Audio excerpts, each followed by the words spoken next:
Well, thank you, Shara.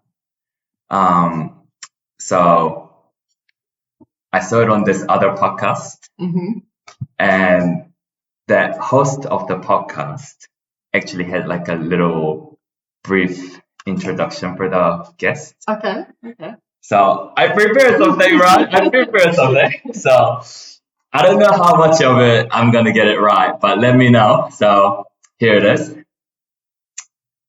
Shara Van de Pas is a research technician at the Faculty of Medical and Health Sciences, University of Auckland. After obtaining her master's in 2019, she has continued her research scanning New Zealand fungi to develop new antibiotics, being full stop.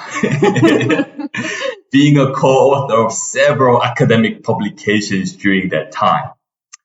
Exclamation mark. Her intelligence and creativity don't just stop there at the lab though. In her spare time, Shara likes to bake, look after her carnivorous plants, and make things. I've been friends with Shara for a while, but it was only a couple of months ago when I realized the depth of her experience with her craft. She had some of us over for a cocktail night one night, and we spotted her 3D printer and the figurines she made using the printer. She also showed us her 3D Catan set she made as part of an online competition. It was all designed, printed, and painted by her and her ex-boyfriend. It looked impressive, and unsurprisingly, it went on to win the competition. It seemed to me that it wasn't all smooth sailing for her to find her hobbies. Since she told me she has been told that she didn't have enough hobbies by someone. So it seemed authentic to me when she told me that her latest project is to make a one-stop website selling hobby kits, making it easier for people who want to try out new hobbies. Shara is a good friend of mine, and the project sounds really interesting. So I'm really happy to welcome the first guest of my podcast, which doesn't even have the title yet. The owner of the website, tinkerkits.nz. My friend Shara, welcome. Oh, thank you, Pascal. Oh, you're welcome. How are you doing? I am good. I'm pretty excited to see what we can make here, what we can chat about. Yeah. So, well, we were in the middle of conversation before we started recording. We're talking about like YouTube and content making. Before going into these questions, like, have you done much of that? So me and my ex-boyfriend, we also made a YouTube channel. Yeah. So we wanted to post anything that we made or he made, whoever made it on YouTube and see what happened. So for the Catan set, actually, we have that on YouTube. Oh, yeah, cool. Oh, yeah. I think you can pull your mic a bit closer. Yeah. Cool. So we have a YouTube channel called Bee's Knees. Yes, I was gonna say, yeah. Did my research, and how did you come up with the name Bee's Knees? So originally it was Must Love Science because that was going to be our whole thing. We were going to put science videos out, anything we made to do with science. And then because of the Catan set that we made, it wasn't really sciencey. Yeah. And so we were trying to come up with a new name for the YouTube channel, and also our Instructables account, which is where we posted the Catan set, how we made it and everything. So we played this game called Terraria. Okay.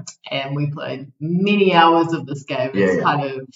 It's a side-scrolling game where you explore, you dig, you fight bosses, and you make stuff. And we were really terrible at this game. And there was one boss, which is the Queen Bee, and that's kind of like your first boss, first big boss. And we took ages to defeat this boss. And then once we defeated it, you get a whole bunch of drops and items from them. Okay. So one of those items was a bow and arrow called Bee's Knees. Yeah. And so because of that, that was kind of like a turning point for us in that game. Right. So once we got these items, we became like more powerful, we became better at the game. Yeah. And we did that boss again and we defeated her in like 5 seconds. Yeah. Wow. And yeah, so because of that, it was like a turning point where like, oh, we'll call like a YouTube channel. Yeah, this. yeah. Like such a pivotal moment. Yeah. Oh, that's cool. That's cool. So how did you go about finding about the competition for the Catan set? So there's this website called instructables.com. Yeah. And basically you can go on that website and it has a bunch of competitions and they're all themed. So it might be like do something with cooking or something that floats or something with lights, etc. And they're all different categories, and then you can go in and you can choose to make something. So you can go in and you could be like, okay, I made this thing and it fits this category, so I'm going to post it there. And then, so what that website aims to do is make like basically a to-do list of instructions so that anyone else can make it. Yeah, yeah. So we were both looking at that website because we would just see random stuff and be like, oh, we could try this, we could try this. And previously we saw that some other people had made a 3D Catan set, but it wasn't like super detailed. Okay. So whenever I'm kind of making stuff, I kind of like to make it personalized and put like a lot more effort than you kind of really need to. Yeah. Like some people will just like make clones and then they'll just do that. Yeah. Whereas I'll be like, oh, I want to make this one different and this one different. Yeah. So with a lot of the current 3D Catan sets, they didn't have that. So they just had like clones of the tiles, which were cool, but they weren't kind of unique. Yeah. So we always wanted to make 3D Catan. And then this competition came up, which was a board games competition, I think. And so we're like, okay, this is the perfect moment because then that gives us a deadline to actually work towards so that we do it. Yeah, sure. And just off that website. Yeah. Cool. For these like YouTube channel. Yeah. Did you start it? What was kind of like the motivation of starting that? So that started. It'll be the very first thing we did, which I don't know if you've heard of it, but it's called a pointless box. Okay. Oh, yeah. Yeah, so it's like a box with a little arm, and you flick, so it's got a switch on the box. Yeah. And then you flick the switch, and a little arm comes out, and it turns the switch off. Yeah. So it's kind of like, don't disturb me. Yeah. And then it goes back in, just like an arm that comes out. So we want to make our own one of these. I think this was like in 2012 or 2013, something like that. And me, I kind of like to put like cutesy things. So rather than an arm, we did like a little furry animal. Yeah. So you flick the switch, little furry animal would come out, and then you tracked by mob. Yeah. And then turn itself off. So that was like the first project we did. And then I think it was Hayden's idea, actually. He wanted to set up a YouTube channel. Cool. And then, so that was like the first one we put on. And then later on, he made like a automatic wire cutter, like it cuts any wire, whatever length. Yeah. And so then that was like the next thing. And then we kind of just built on from that. Yeah. Just, I think it was one of those things where it's like everyone has a YouTube channel. Yeah. So why don't we? Yeah, definitely. That pointless box one, I've seen the video. Yeah. And it's got like different settings, right? Like, that was cool. Yeah, so we made it a bit different, so it's not like the same thing each time. Yeah. So it cycles through. I think it just does it randomly. So when you flick it, it will cycle through the programming and be like, oh, I'm going to do like the jitter one. Yeah. And then like a little sneak one. Yeah. Yeah, true. I think there's about like 7 or 8 videos on that. I don't know like when the last time you visited that channel is. But, like for that video? Yeah, or like for Bee's News channel. Oh, there's like 7 or 8 videos on the channel. Yeah, there's quite a few because there's a DNA lamp, Catan set, pointless box, and then the chomping pot plant. Yeah. From Plants vs Zombies. Do you have like a favorite video? Probably Catan. The Catan one. Catan Yeah, would be that one's my got a lot of views as well, right? Yeah, that would be the second most viewed. So the most viewed will be Hayden's Wirecutter. Yeah. Everyone loved that because it was like really useful as well. Yeah. And then Catan would be second because we posted that on Instructables. Yeah. So we got a lot of traffic from Instructables going on to YouTube. Yeah, for sure. Yeah. For the Catan video, there's affiliate links there. Yes. Yeah, Amazon affiliate links. Yeah. Did you get any money off that? No, I don't think so. Okay. I mean, not that I'm aware of. Yeah. But again, Hayden set that up. He was like, "Oh, affiliate links. Let's see." Yeah. No, it's pretty cool. Yeah.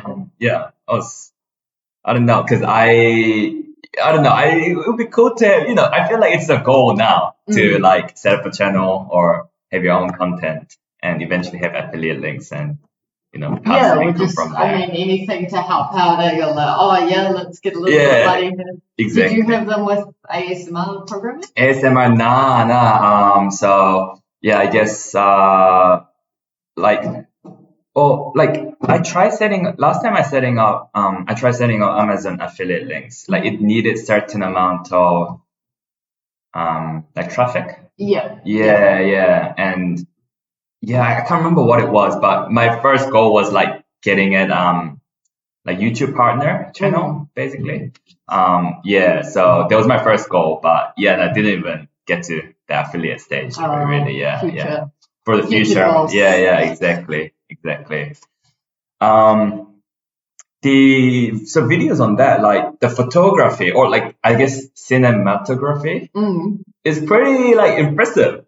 Yeah. Or like photos and stuff. It's not bad for, just like generic at home. Yeah. But it was done with a camera as opposed to a phone. True. And like the spinning was done with like a cake turner. Yeah. Good improvisation. Yeah. Was that you filming or? It was a mixture. Okay. So some things Hayden did, some things I did. Yeah. Oh, nice. So for the Instructable website, like if you see the like your post on it, you can see like 11 people made the project. That's probably my favorite thing about Instructables. Is that people are actually making your work. That's pretty sick. It's so cool. It's such a cool feeling to kind of go online and this person's like, oh, I made this, and then they'll change it in some way. So I know one of the people, they made like a whole holding set for it. Okay. So rather than just chucking all the pieces in the box and potentially getting broken, they made like a case for it. So each of them like slotted into certain cases, and I was like, oh, that's like a cool idea. And then they posted their 3D printer files so like other people could make that. I mean, that's probably like one of my favorite things about the modern world. Is that like you can post something and then someone will make it and then they'll approve it and then they'll share their files as well. And you just get like so much further doing it that way. Would you do something like that again? I definitely would. You would? I definitely would. It's just like finding both the time and the idea. The hardest part. Do you keep your eye on like the competitions? I do look at them occasionally because now that the Catan set was like quite popular on there. We get messages and from the Instructables people, and they're like, "Can you judge this contest? Can you judge this contest?" So you can actually be judges and determine who you want to win. True. So you've been judges then? I haven't actually done it. Okay. But I've had the opportunity to. Okay. That's cool. I would do it, but I want to do one which like I really know a lot about first. Like I was judging if it was like maybe something crafty as opposed to I don't know, like spicy foods or something that I know nothing about. Also, that's like the nature of competitions that they ask to judge for. So it's just like anything. It'd be like, can you help us judge our sand competition? And then you have to go online and figure out, do they Like, do they pay you for that or like? No, They don't. Yeah, no one sent it. It's not freebies either. They should be freebies, like Instructables T-shirts or something. Yeah, exactly. I mean, you only get stuff. You get stuff if you win or second or third, and then there's also highly commended. Yeah. Because the chomping plants that got highly commended, I think. Oh yeah, cool. And so we got like a little Instructables pack. Oh yeah, nice mug and stickers. Oh really? Yeah. I was actually gonna ask what you won for the Catan set. So Catan set we won $500. Oh, okay. And then we won like an Instructables pack as well. So mug, t-shirt, and like some stickers and notebooks and things. Yeah. Oh no, that's cool. Yeah, that was really exciting. Yeah. Oh, that's good. Hopefully, that construction isn't being recorded. Kind of sounds like cats on the wall. Yeah. Yo, you would know that, right? With Yes, with my flatmate. Yeah, Ripley. Shout out Ripley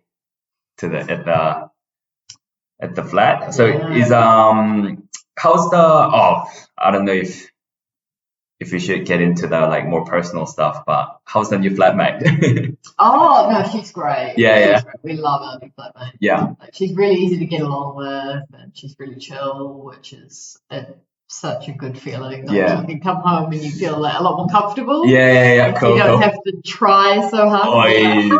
Yeah. No, definitely. By the way, I got some iced tea. I see those. Yes.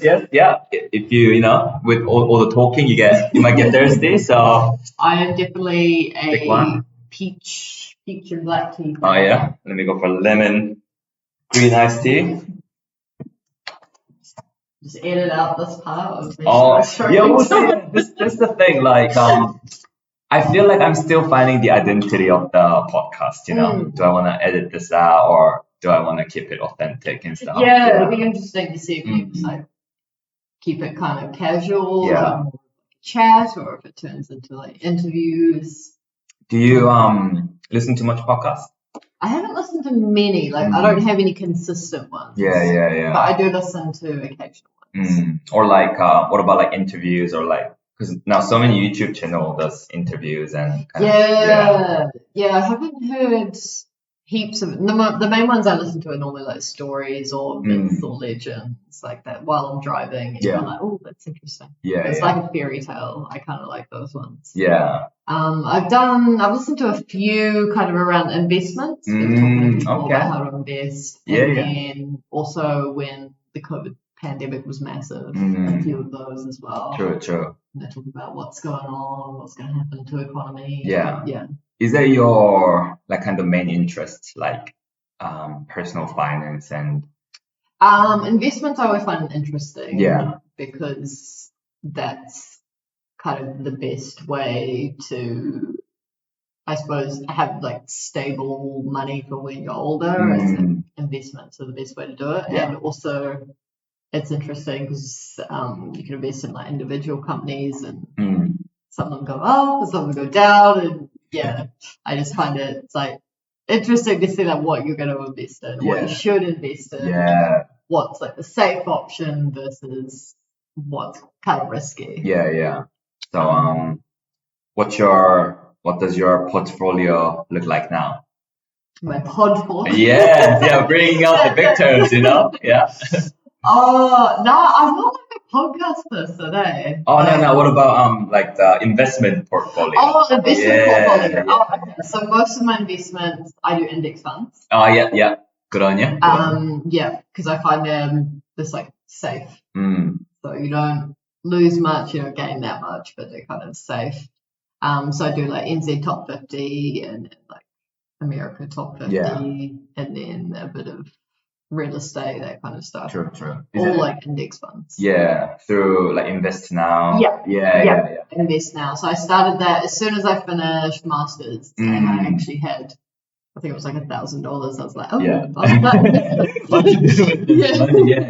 True. So then from then I just put like every time I got a paycheck, I'd automatically transfer it into that account. Oh, yeah, cool. And then probably the last 2 years, I've started getting into Hatch. Okay. And that's more, you can do index funds. It's kind of like Sharesies. Yeah. But you can actually do individual companies as well. Right. So you've been doing some individual. Yeah. So my first one was Curiosity Stream. Curiosity Stream, okay. And that would have been great to invest in just before lockdown. Right. So I did it kind of, I guess, mid to the end of all the lockdowns. What are they? So Curiosity Stream is basically like Netflix and Hulu and all of those, but it's just for documentaries. Okay. So they kind of made it because they wanted people, like, while they're in lockdown, to actually be learning about the world and watching documentaries. Yeah. So they made this platform, I guess. But the problem is because, you know, there's Netflix and there's Disney, and Disney owns like National Geographic, and Netflix has its own series on different documentaries. Like, those became a lot more popular because they had other stuff as well. And Curiosity Stream was like $11 a month for just documentaries. So it was a great idea, like, at the time. And so I invested it because of that. I was like, oh, this is a good idea because people are at home and people still want to learn stuff. Because, you know, they get bored of just, you know, being on TikTok or something. So yeah, I was like, oh, that's a good idea. But then I was at the tail end of that. So then it just ended up crashing. True. That was my first experience. Did you lose a lot on there or not? No, I invested like a few $100s. Okay. Because I was a very scared investor. I was like, I'm not going to invest like $1,000 in one thing. Did you subscribe to Curiosity as well? No. Okay. I invested in it, but I wasn't in it. True. Speaking of COVID, kind of, I guess, because of your supervisor, or maybe like my boss. Yeah, your boss. Maybe it's your interest as well, like, because you're coming from that like kind of medical. Can you say medical background? Is it the right description for it? Yeah, I would probably say, like, I didn't do biomed. I did biology. I mean, I guess because I moved into, like, I'm at the medical campus. Then I guess I moved more into medicine, and I'm dealing with infectious diseases for humans. But yeah, I'd say my background's probably more biology, but then masters turned it into medical background. Cool. I mean, they kind of overlap anyway. Do you like that? Do you mind that? The overlap? Kind of, like, do you find the medical applications kind of interesting? Yeah, I definitely, I do like medicine for kind of because you can relate it to people and you're actually helping people. But the annoying thing I don't like with medicine is that there's so many restrictions, there's so many ethics, there's so many forms you have to fill out to be able to do like one piece of science. You have to wait like 6 months to get an application. Whereas because what I studied, I guess 50-50, so it's kind of microbiology and plants at university. Whereas with plants, there's a lot less ethics. You can kind of do what you want to them because they're not going to worry about it. Well, as far as we know, anyway. So when did you kind of start specializing in like mushrooms? Is it mushrooms? It's mushrooms, right? Yeah, well, it's fungi. Fungi. So it's not just mushrooms are like one branch. So it's like fungi, and then you've got your different phyla within those. So mushrooms come under the Basidio mycota. Right. Oh my goodness. We're going to turn this into a mycology podcast. Actually, I don't know if I completely missed the mark, but before coming to this, I was listening to some like what do they call like people specialize in mushrooms? Mycologist. Mycologist. Do you know Paul Stammet? He's a mycologist. I don't think, is he a podcastian? I think he might have his own podcast. He definitely has like his own YouTube channel. But well, I'm a big fan of Joe Rogan, right? And Paul Stammet was on Joe Rogan. And yeah. So he's been on it twice actually, and yeah, he's talking about mushrooms and kind of the health benefits of mushrooms. Yeah. Yeah. So like medical benefits medical or benefits. eating? Like bit of both, I think. He was saying like, what was it, like lion's mane? Lion's mane mushroom, like how it's really good for neurological regeneration or something like that. And he was talking about kind of health benefits from that sense, and he talked a little bit about like psychedelic as well. Like, Microdosing. Yeah. That is a big thing. Yeah. I don't know so much now. Yeah. But maybe like a couple of years ago, there was a lot of videos of people discussing microdosing and how to do it kind of safely. Yeah. Because it's supposed to activate like all areas of your brain so that you kind of become sharper, more aware. Yeah. And he was what do you think about that? Like, I feel like you're microdosing and kind of taking mushrooms for that purpose. And I mean, I would be curious. Yeah. I'd be curious I'll put to your mic see a bit, I think. A bit up? Yeah, maybe a bit closer to you, Shara.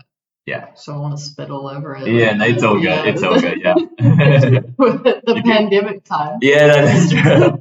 But I know this is probably like wet now, it's probably damp now. So I just, it's just taking it. You're just going to have the label on your one. Yeah, exactly. Yeah, this is my one. Yeah, this guest one and this is the host one. Yeah, so I actually was thinking about that, like, because if you go to karaoke, right, they give you like a shield, microphone shield. Like, have you? I don't know. I've never been out to karaoke. You I've haven't only been? done like SingStar and stuff at home. Oh, it's fun. It's fun. Yeah. Especially the ones that like kind of you get your own room with your friends, kind of thing. Yeah. It's like you can get silly and. Yeah, I wouldn't want to do it in front of like a whole bar. Yeah. I want to try it, but like it would be a fun experience. But yeah, it's a lot of pressure. But yeah, so those rooms, what they do is they give you a microphone to sing in. But they also give you like this cloth protector thing. And I think this one here is kind of like work as a pop screen. Yeah. So it's not, it's not for your, to protect the microphone from your spit, you know what I mean? But that what you get in the karaoke is like purely for like protecting from your spit. Oh, yeah. So they put like a full cover over it. Full cover over it, yeah. And so they kind of made me think like do I low key need that, or like I don't know. I guess you don't spit as much like when you're just talking compared to singing. Yeah. But that's true. Well, yeah, just like spray it with ethanol afterwards. Yeah, definitely. So I mean, you could always get your guests to wear masks. I could. If you ever interview Susie, she's going to be wearing a mask. I heard. Well, someone told me masks. There's been studies that masks don't work. Really? Yeah. Or just like standard cloth masks or like proper N95? That's a good question. I think standard masks. I don't think they did it on like N95. Yeah. But just standard cloth masks. Or the medical ones, like the blue and white ones? Yeah, the blue ones, I think. Yeah. They don't work. Yeah, it doesn't. Yeah, like they don't really work. Like I don't know. I haven't really seen the study itself, but the way the person put it was like it's better than nothing, but it's like not really gonna protect you from anything. Really? Yeah. Apparently. That's quite shocking. Yeah. I guess like better than nothing is like how much better. Yeah, how much better? Yeah. But because I feel like when you're talking, I mean, you naturally kind of spit occasionally at least. But then when you have a mask, like it gets quite damp on the inside. So there's definitely like some layer of protection. That's true, yeah. Maybe not so much with the cloth masks. Yeah. I'd say those are better than nothing. Yeah. But I would definitely say medical ones. Yeah. They're like designed. I mean, people use them in surgery. Yeah. So they don't get any infections or anything like that. Yeah. That's true. What's your view on COVID? Like it's like no one wears masks now. Right, like Well, Should we? I mean, I'm like, is Susie gonna hear this? Oh, yeah. We don't have to go that way. Like, depending on, what you No, think. well, like for my lab, they are still very COVID conscious. So True. Susie's like, she wears a mask in meetings, Yeah. and if we are eating in meetings, she'll recommend that we take a rat test before we come in. Oh, wow. Yeah. So it's all like still going with Susie. She's all very aware. And when she went to Australia, she brought like a whole bunch of rat tests over there. She could test every day. Because she's just like trying to completely avoid COVID. Whereas the other side, when I work at chemistry, we all work in close proximity, but no one wears masks. Yeah. And then like buses are kind of like 50-50. Right. Yeah. So for me, I mean, I haven't had COVID. Same. Which is like quite surprising because I feel like I should have had COVID. You should have, yeah. Maybe it's the mushrooms protecting you, right? Well, I mean, it could be that. It could also be when I worked at the COVID labs and I was dealing directly with the samples. Right. Maybe just gain some sort of immunity. Like microdosing COVID samples. Well, that's what I was like, am I going to get microdosed a bit? Yeah. Or my main theory is like extreme luck. Like I just haven't been around people that had COVID. Right. Either that or I've had it asymptomatically. Yeah. That's what I think because I haven't tested positive for COVID yet. Yeah. And I feel like, just because everyone's had it, I feel like it's more likely that I've had it, but I didn't show symptoms. Yeah. But then I'm kind of like, but I didn't notice anyone around me get infected at that time. Yeah, true. But I've been sick twice. Once when I came back from Queenstown, right, and then once when I came back from Australia. Yeah. But both times I tested negative for like 8 rat tests. Yeah. That's pretty good. Yeah. Yeah. So I mean, I can't confirm nor deny. Yeah. Can we is there a test to find out if you have had COVID? Yeah, so it probably would be tricky because we have the vaccine. Because we want to look at your antibody levels. So you get a blood test and you look at your antibodies. Yeah. But you'd probably want to do that like after your vaccine, like a few months after your vaccine. Yeah. And then compared to like now. And then you'd be like, oh, okay, well, if I've got more antibodies than I did before, then you've probably been infected. True. Yeah. Has Susie had it? No, she's never had it. She's never had it. Yeah, I guess you feel like that, eh? But some of her family members have had it. Yeah. Like all of my family except my sister. Right. Yeah. I think, what do you think about that? I feel like at some point we will just have to take it like, treat it like a kind of cold, right? Yeah. I definitely think people are doing that now. Yeah. Because, I mean, I've heard of stories where people go back to uni and then they've caught COVID, but they're like, oh, it's a week. I'm just going to, everyone's had COVID. It doesn't matter. Yeah. So they just carry on. Yeah. I mean, I know a lot of people that have been reinfected with COVID now. So, yeah, I feel like people are a lot more lax. Yeah. For sure. Probably should be, but I guess people, they've got to live their lives. Yeah. Yeah, no, for sure. Because it's never going to go away completely. So, Yeah, exactly. Yeah. Last time, I think it was New Year's in Tauranga. You said, you wouldn't be against trying microdosing. Yeah. I wouldn't be against it. Yeah. So, I feel like you've got the access to it, right? Or am I just completely mistaken? I still feel like I don't fully understand what you do. It's not mushrooms, it's fungi is different. Fungi. So mushrooms are just because it's easier for people to understand. Right. Like, if you say fungi, people are like, is that like the stuff from Last of Us? Yeah. What's in the Last of Us? The game and the. Oh, I haven't seen Last of Us. Have you played the game? I haven't played the game. Yeah. You haven't seen it either. It's really popular at the moment. But basically, it's a pandemic. It's the apocalypse.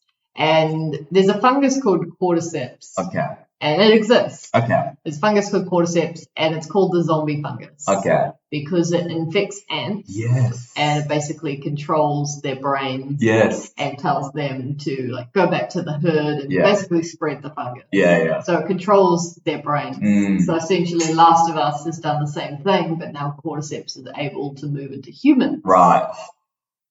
So that series is kind of like a zombie series. Yeah. But yeah, the fungus has taken over humanity. Yeah. And then it spreads like same way as zombies, like you get bitten and then the fungus spreads. Yeah. I've seen those actually, like from that guy Paul Stammen. Yeah. He's talking about those. Some of the pictures crazy. The cordyceps fungus Growing out of like expired ants and caterpillars, or is it? Yeah. Maybe it's different. Yeah, is it caterpillars as well? Yeah. So it just grows. It's an insect fungus that just infects them, and then it doesn't grow out of them until they die. So eventually it kills them, but it wants to spread, so it takes over their brains. And then forces them to go back to the hive or wherever, to the nest, and be like, hey guys, everything's fine. It's quite an amazing fungus. Really. It is amazing. Like, so did you study them or? So we don't use that one in particular. Okay. But I mean, I know a little bit of that from just like papers and YouTube. Yeah. But yeah, that is a fungus. I think that is not part of the mushroom fungi. I would have to check that. Right. Yeah. So it's not part of your like research. No, not that one in particular. So our research, we're looking at New Zealand fungi. Yeah. Mostly is what we try and look at, because the whole idea is that New Zealand has been like separated from Gondwana land for millions of years, and our biodiversity is like quite different. Like, all of our birds are like land birds. True. Yeah. And so it's like, oh well, if our animals are also different, then our plants are different as well. Like, why won't our fungi be any different? Yeah. True. What's it looking like so far? Because you've published a lot of papers, right? Like, we have published a few papers, but most of our things we're trying to find new antibiotics. So we're trying to find something that's new and something that's also active against pathogenic bacteria, so E. coli, for example, or MRSA staph. So most of what we find, it's either new but completely dead, won't work against E. coli or anything like that, or it's active but already described, it's already been discovered. Okay. So most of our papers have kind of been on, we found these new things and it's all exciting new chemistry. So it'd be like a chemist's point of view. Okay. Because we work with the chemists. Or it will be, we rediscovered these compounds, but they haven't been described in this particular fungus before. Yeah. So we won't talk about that. Right. So we haven't kind of got the overlap between them yet. Yeah. And that's the goal, like. Well, that's what we're trying to do at the moment. So we're incorporating different methods to try and de-replicate, so that we can just be like, oh yes, we know why this particular fungus is active. It's got this compound in it. We don't need to worry about that anymore. We can move on to another one. Yeah. Oh no, that's cool. So it sounds like you don't have access to this fun mushrooms. There's definitely, we have a whole like freezer full of all these different fungi, like mushrooms and stuff as well. True. Growing mushrooms is quite different to actually growing, because fungi is separated into sexual and asexual. Okay. So asexual is normally when you grow it on a petri dish, and the sexual form is the mushroom form. So that's like the fruiting body, that's the part that's going to sporulate, produce spores, and then disperse basically. So we have like a whole bunch. And I'm pretty sure we do have like some psychedelic ones. But I guess because it's like the lab versus like this is something I do at home, like they don't kind of mesh together. Plus I work at a PC2 lab. PC2. So that's like the safety rating. Okay. So PC2. So PC3 is like COVID. Ebola is PC4. Okay. So if you're working with Ebola, you have to work in like super intense conditions. PC3 is what we have inside of our PC2, and that's like hazmat suit, and people have to monitor what you're doing. Wow. And that's when people work on COVID or tuberculosis. And then PC2 is, so we've got genetically modified organisms, so they can't come out of the lab. So basically anything we do in the lab kind of can't come out of the lab if it's alive. Yeah. So we probably don't want to take those images. Yeah. So, Anyway, so I would want to, like, our fungi, they're PC1, so they're fine, but because they work in a PC2 lab. Could have been contaminated. I don't know. Yeah. No, for sure. It's better to go out to the field and find your psychedelic mushrooms. Yeah, actually, can you do that? Like, can you find that in the wild? Like in New Zealand? Yeah, definitely. I mean, people find magic mushrooms all the time. Right, is that right? It's just, the trick is to know what's a magic mushroom and what's going to kill you. Yeah, exactly. Yeah, I guess you'd be a good person to go with, right? I know a few, but I wouldn't call myself an expert. Yeah. I would go with someone that actually is a mushroom identifier. Yeah. Because I work with them like in the lab on petri dishes. Yeah. So it's a lot different to when they're, in their natural space. Yeah, that's true. Forest, yeah. That's true. There's like a phobia for like mushroom. Mushroom phobia? I don't know if it's called mushroom phobia. Mycophobia? It could be like mycophobia. Yeah. But yeah, apparently like it comes from people like just because they are dangerous mushrooms, right? Yeah. And apparently that's where it comes from. Like it's like kind of, I guess in some sense logical, but I guess phobia is kind of a illogical. Right. So they're kind of, because they know that there's mushrooms that can kill you. Scared of all mushrooms. Yeah, exactly. Like if you're scared of dark, like there's a fair enough reason for it. Yeah. Well, people aren't scared of the dark. They're normally scared of unknown because you can't see. So you're like, oh, what is it? Yeah, exactly. Like I don't know, maybe our ancestors got hunted by the wolves in the dark or something. Like you don't know what's there, So like having that phobia, there's kind of like where it comes from, And apparently the same thing with the mushrooms. Yeah, well, now that we have The Last of Us show, a lot of people, I mean, I've had probably like a good 5 or 6 people message me and be like, oh, are you watching this show? It's mushrooms. But because of that show, whenever I send like mushroom stuff to people, like a cool looking fungus, or I'll send like a picture of my fungus growing in the lab, everyone's just like, oh, like I'm a bit scared of mushrooms, like since Last of Us, like is that going to take over my brain? Yeah. Actually, like, so this guy Paul Stammet, I hope I'm pronouncing his name right, but he says, I mean, he's very like heavy on like the benefits mushrooms can bring. As well, like starting from like lion's mane, which like he used it as like a primary example for health benefits, and he says he takes in a pill form. Oh yeah. Yeah. They apparently like there's a website that sells that. Yeah. I think that's quite a popular. Yeah. Do you know what it's called? The website? Yeah. Or, no. Yeah. I just know the fungus. Yeah, it's a pretty catchy one. But yeah, so there's that. But he also is also pretty heavy on the psychedelic mushrooms and like their benefits. And he said like when he was younger, he used to stutter a lot. Oh, right. And he said the mushroom fixed that. Wow, like permanently? Oh, permanently, yeah. Like he doesn't stutter like on the podcast that I watched. Yeah.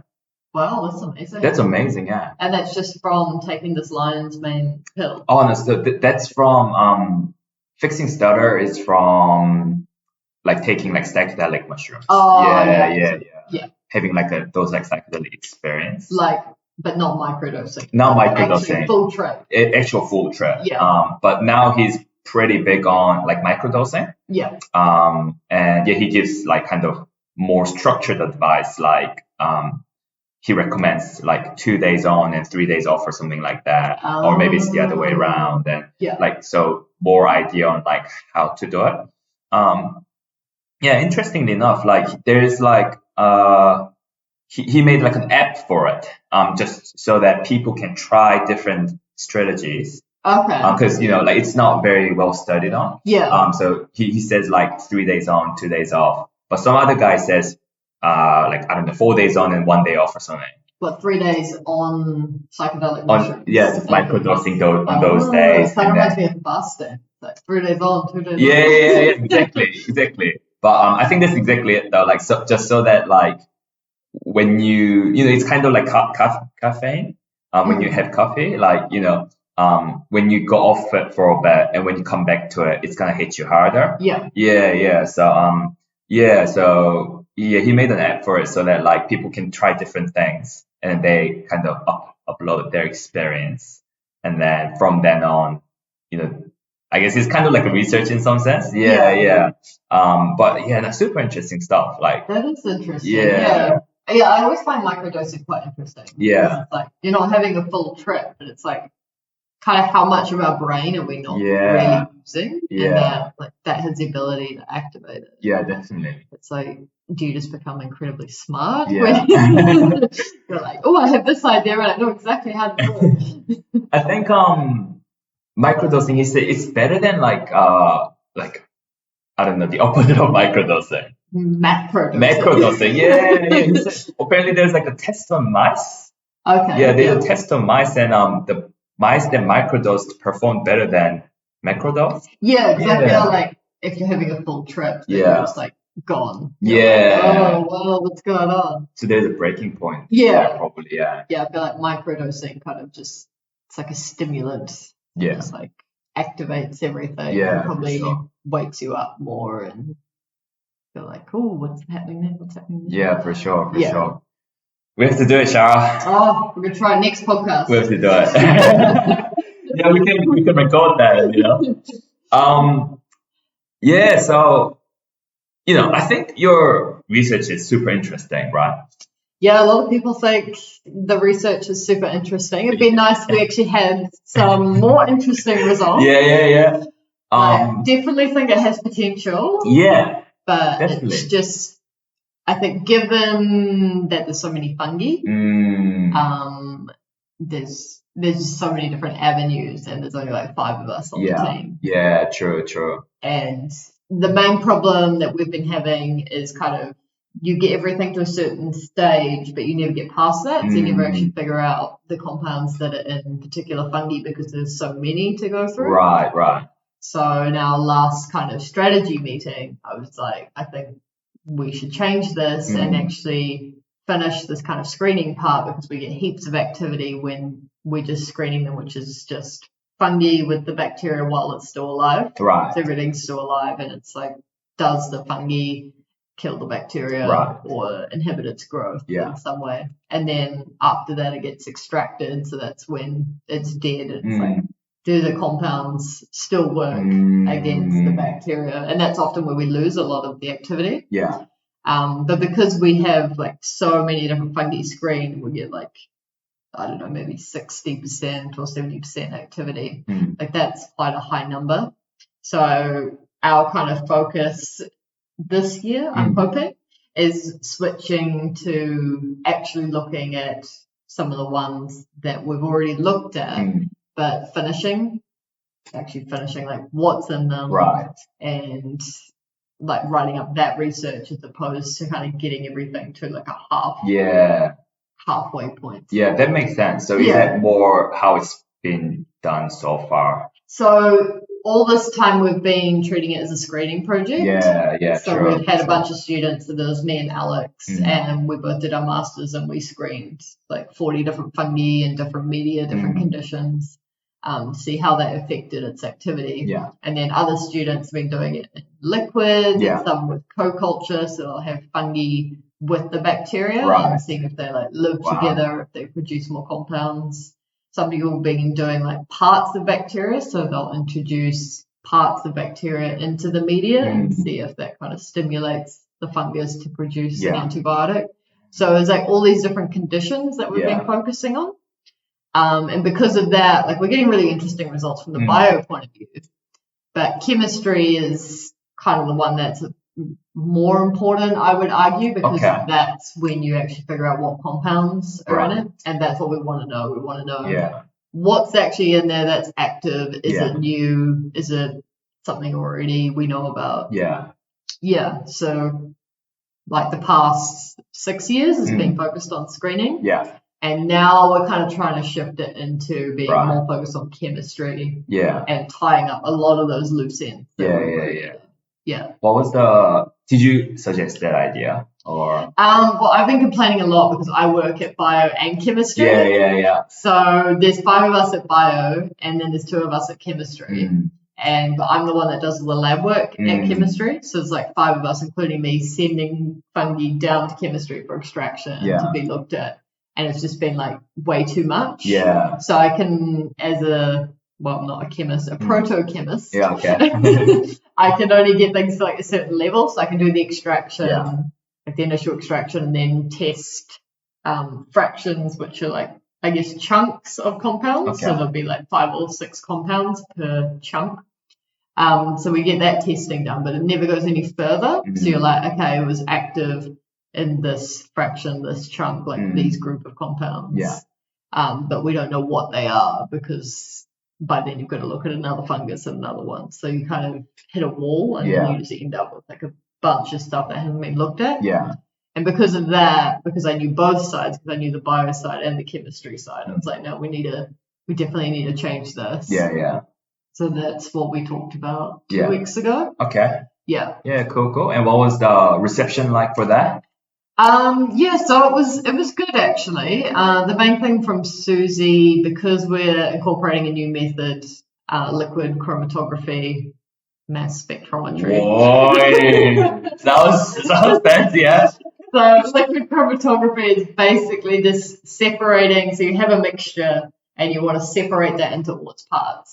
So for example, you have orange juice, you run that through liquid chromatography and you see, okay, this is vitamin C, this is vitamin blah blah, this is water, etc. So you kind of separate it into all its parts that makes up orange juice. Right. And then the mass spec part just gets the weight of the atoms. So whatever, if it was like water, then it's like so it's H2O, what is the mass of hydrogen, what is the mass of oxygen. So it gets you the mass of those parts so you can try and work out what compound it is. Yeah. So now we're bringing that method in because that's kind of what a lot of industry do. So for example, like wine, and I guess anything honey, anything like that. So they'll have their honey, like the perfect honey, and then they'll have their people that grow their own honey at home, and they'll send in a sample, and they'll be like, oh, can you compare it to your standard?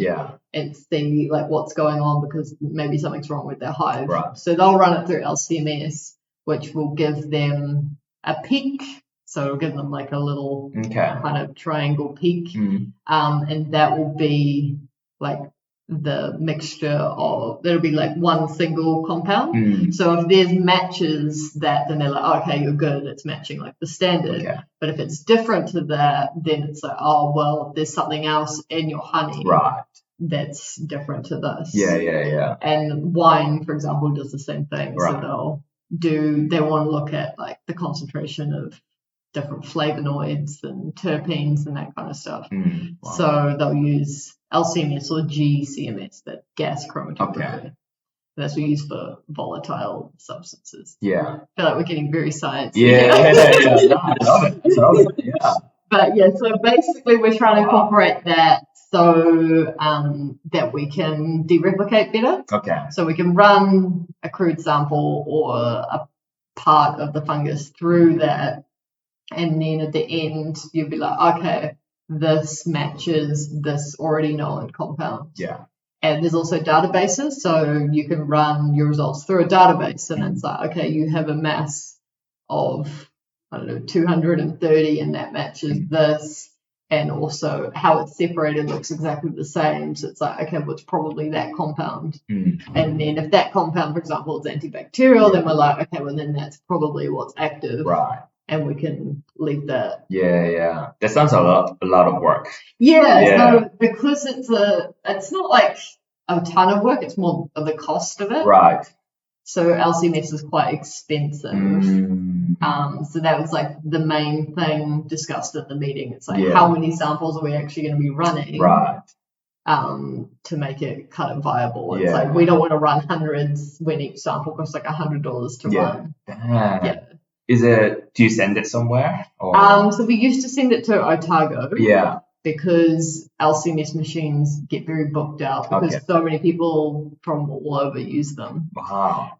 So the one up in Liggins at FMHS, that one was fully booked out because someone was doing work on kawakawa leaves. Okay.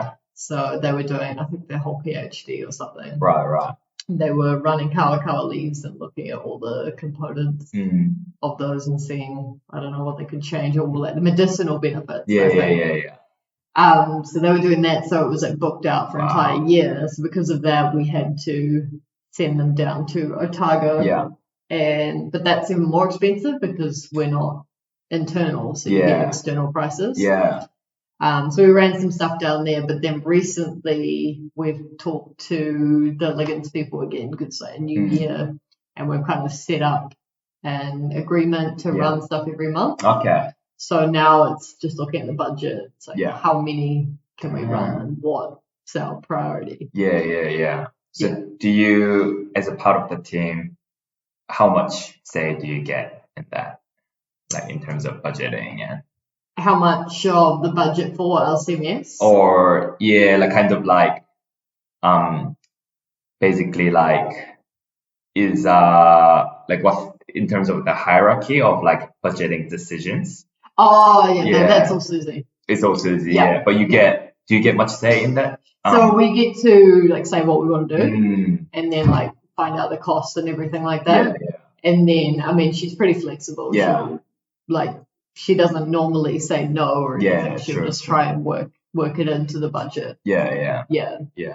So her main issue would just be like, if we spend too much on LCMS, we're not going to have enough like staff, and then she'll lose like her technicians, and then the whole project will be like, yeah, for sure. No, I think like So I think there's a lot of interesting things to talk about, like with your research, right? Like, have you thought about making content or anything like that? I've never thought about making content. I guess because there's so much out there. Like I mean, I don't know if it's a saturated market, but there's just I feel like every 10th person or something makes some sort of content. And then you go on, like you think you have like an idea, you're like, oh, I'm gonna like film this kind of science procedure, and then like TikTok is like filled with that science procedure. It's kind of you got to find something that's not saturated. Yeah. So but have you had any? Because I think these days it's so hard to find like niche, right? Everything you think of is basically been done, or it's been done, or it's been done better. It's been done better, exactly. Or something similar to that has been done. Yes. What do you think about that? Because for me, like, I mean, like, it's kind of been my struggle last couple of years, like, because my brother and his wife, like, they're into business and like entrepreneurship and stuff like that. And kind of like I want to find my own niche and stuff. But after doing a lot of research, like, these days it seems so hard to find, especially with internet, right? Like everyone's done everything kind of thing. So it kind of makes me think, kind of like a PhD. What I heard with PhD is like, so some people have been doing their research for like their whole life, like 30, 40 years, whatever, and they make like kind of contribution to the field. And you're doing a PhD, which requires a novel contribution to the field as well, right? But realistically, the contribution isn't gonna be as big as these guys who spend like their whole life, the contributions they make. So like, as long as you're making like a little fish in a big pond. So it's like so as long as you are making like some sort of contribution, like that's good enough kind of thing. It's kind of, I mean, it's kind of like teaching. That's like my analogy. It's like when you teach, you're not making like a massive contribution to the world, but you might be like changing one person's perspective or one person's world. Like, it's kind of you've got to not look at the entire world and be like, oh, I'm never going to be able to do anything like that.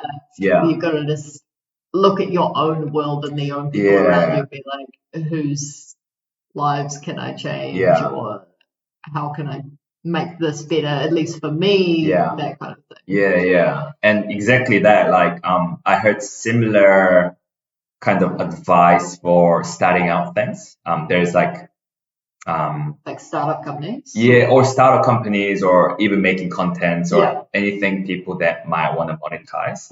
They said like make it for like one person.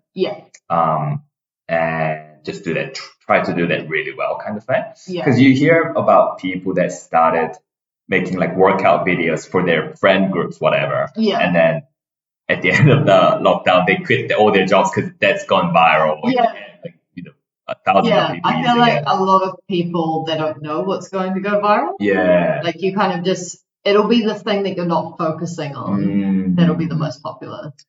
Yes, like you'll put all your effort into something and it'll get nothing. And then you'll have like your side project. Right. And then everyone's like, oh, this one. Yeah. So you reckon like you wouldn't even know like that it's, you don't even try to make that like make a viral thing. But I reckon it's those normally the most popular. Because I feel like they come off a bit more genuine as well. Definitely. Because if you're like trying too much, then I mean, you might get nervous or you might do it weirdly. Like a kind of like a counter example of that is Mr. Beast. Is what? Oh, Mr. Beast. Mr. Beast. Yeah, have you heard of it? No. Really? No. Oh, no way. So he's well, like I mean, I kind of gave you the answer away, but if I ask you who's the king of YouTube, who would you have said? The king of YouTube. The king of YouTube. I mean, I would have said PewDiePie. Before. I mean, I guess, well, I'm biased, so I like watch like a lot of like science. Like the Kurzgesagt one that teaches you about different science stuff, the animation one. Right. But like not even the ones you like, but if I said like who's like the most well-known kind of. The first one I knew was PewDiePie. PewDiePie, right, is the one, right? Yeah.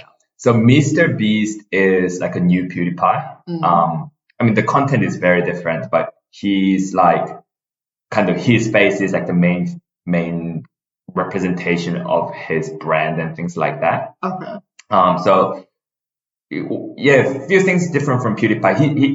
He recently he surpassed PewDiePie subscribers. Wow. Yeah, which is, I think he's got like 130 million or something now, and whereas PewDiePie's got 111 million. So what Mr. Beast has done, he's just growing up like loving YouTube. So he studied like how to go viral basically. He will look at like all the videos that's gone viral and like what did they do on their thumbnails, why did it go viral, like what did they do on their videos that made it go viral and things like that. So now he basically hacked into the like YouTube algorithm, whatever. So he knows what's gonna go viral. So his thumbnails and stuff, as well as like the structure of the videos. I don't know if you've seen like many YouTube videos like that, but a lot of YouTube videos like starts with like hey guys, like blah blah blah blah, and that's really loud, whatever. And then their thumbnails like them like with their open mouth like and pointing at something or something. So that's Mr. Beast kind of started that trend because he's identified that those videos are the ones that go viral. Because people are like interested in what they're so excited about? Well, like, I guess you could see it that way. But I think even without that, I think he just saw it from the algorithm perspective. Like what goes viral. And it just happens so that those other things attract views and attract like keep people watching and stuff. So but what kind of content does he make? He makes his things like trying to be as shocking as possible, right? As kind of if you see the video title and thumbnail, you have to click it. So some of his like most like biggest ones like real life Squid Game. So he tried to replicate Squid Game as like kind of closely as possible. And he definitely didn't start it out like this, but his production is amazing. Like he's got all the VFX team and like so every time they have their own warehouse. So every time they do contents like this, they change the warehouse so that it looks like Squid Game set. Oh, So wow. with So do they have people come in and like reenact stuff from Squid Game? Oh, so they it's all like real like it's kind of like a reality show kind of thing. So they get people they're not actors, they like So they're like normal people like and they like usually it's like the last one standing wins like $10,000 or something, so there's like Treasure Island exactly something at stake kind of thing. I think in his early days he's done something like he just kind of draws a circle on the ground and puts like 10 people in there, and the last one to leave the circle gets like $10,000 or something. And then during that time there's like extra challenges, and he offers people to like, if you leave now I can give you $1,000 straight away kind of thing. And make people leave, and as the time goes on, like circle's big but like it gets smaller and smaller, so people eventually have to stand and by that point, I don't know, maybe it's been like 40 hours or something. So he definitely makes it super entertaining, but his whole thing is like trying to do, well, in his words, just trying to do YouTube as well as possible. So he's a super interesting guy because he's obsessed with YouTube. I mean, I already want to watch both of those videos. Definitely. Like, and he's got like hundreds of videos like that, and like it's honestly it's kind of inspiring to hear it because I mean he's obsessed with YouTube, and like he's worked really hard for it. So I definitely do recommend it.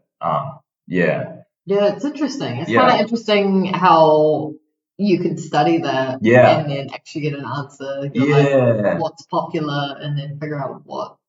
It's kind of like the whole world is one massive algorithm. Exactly. It could be right. I think there's some, I don't know, because there's rule of physics. I feel like there's like a is it called rule of attraction and things like that? Law of attraction. Law of attraction. Right. I feel like, I mean, I'm a believer that there's something like that exists, right? Like we can't see it and we can't measure it yet. But but I feel like, you put something positive out there, always something positive comes back. Kind of like karma. You do something happen to you. Exactly. So no fungi YouTube channel from you, Shara, anytime soon? Nah, well, not at the moment. I mean, I guess more I would be probably Instagram. Okay. Oh yeah, that'd be cool. So I do a little bit of mushroom photography, especially when mushrooms come out, which is like winter. And so I've got like a couple of mushroomy people that have found me on Instagram and follow me because of that. Cool. So I think probably if I was doing anything like that, I'd probably be Instagram first. And then if there was a gap in the market, like if I saw something be like, oh, no one does this, then maybe I'd jump on that. But I feel like if I was just going to do something that other people have done already, it would be quite difficult to make it better. So with the hobby selling kit, is there like kind of gap in the market kind of thing? So that idea came from, I mean, like you said in the introduction. So I mean, I was told like I don't have like that many hobbies, because I mean you got to see family and friends, and then you work, and then it's hard to actually have time. But for me back then, I was like, okay, well, I mean that might be true, but like, how do people find hobbies? And I didn't really know of anywhere to go because I was like, I don't know like what to try, what's available. So I started like Googling stuff. I'd spend a lot of time. I'd be like, okay, what are like hobbies to try? And we'd like give you like a list of stuff. But there was no kind of place you could go to and be like, okay, there's this and this and this. There's like the ones that have like, the motorbike and the car kits, the painting kits. Like whenever you type in like hobby kits, it would come up with those. Right. Like, there's like nothing here. And so when Hayden and I were trying to think of a business idea, I was like, well, what about this? Because I haven't been able to find anywhere where you can go and be like, oh, I kind of want to try this. Like, there's definitely STEM kits. Yeah. So there's places you can go where you have like math, science, engineering kits. Right. And then there's places that have kind of like artsy craft kits. There's quite a few websites like that, but there's nothing combining kind of everything. Yeah. And so that's where that idea came from. I kind of wanted a place where people like me could go to and be like, oh, this looks interesting. And then it was kind of like cheap. So it's like, well, why wouldn't you try it? Because like, what if you really like it?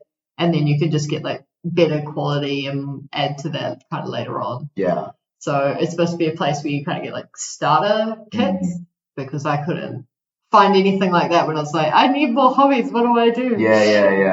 Yeah, true. So when you're searching for that, like you had a tough time finding that, but did you find any hobbies like eventually through researching and? Yeah. So I always was interested in like clay stuff. Because as a kid, you play with clay. Yeah. So then like that became one, and then like kind of generic painting stuff. And then I was starting to get into Arduino then. I really like LEDs. LEDs are really cool. And so Arduino you can basically use to program your LEDs. So rather than just having on off, you can have like flashing, gradients, that kind of thing. So I was trying to get into that. So then like that kind of became an idea, and then there was just a whole bunch of different things. I mean, I discussed with other people, and I was like, kind of, what hobbies do you do? Yeah. They'll be like, embroidery or painting, anything like that. Yeah. So it's just like a combination of things. But like for me, when I'm trying to find hobbies, it's more like finding a video that I'll like and be like, oh, that's interesting. I want to try that. Yeah. Cool. So it's how long has it been in the making, the tinkerkits?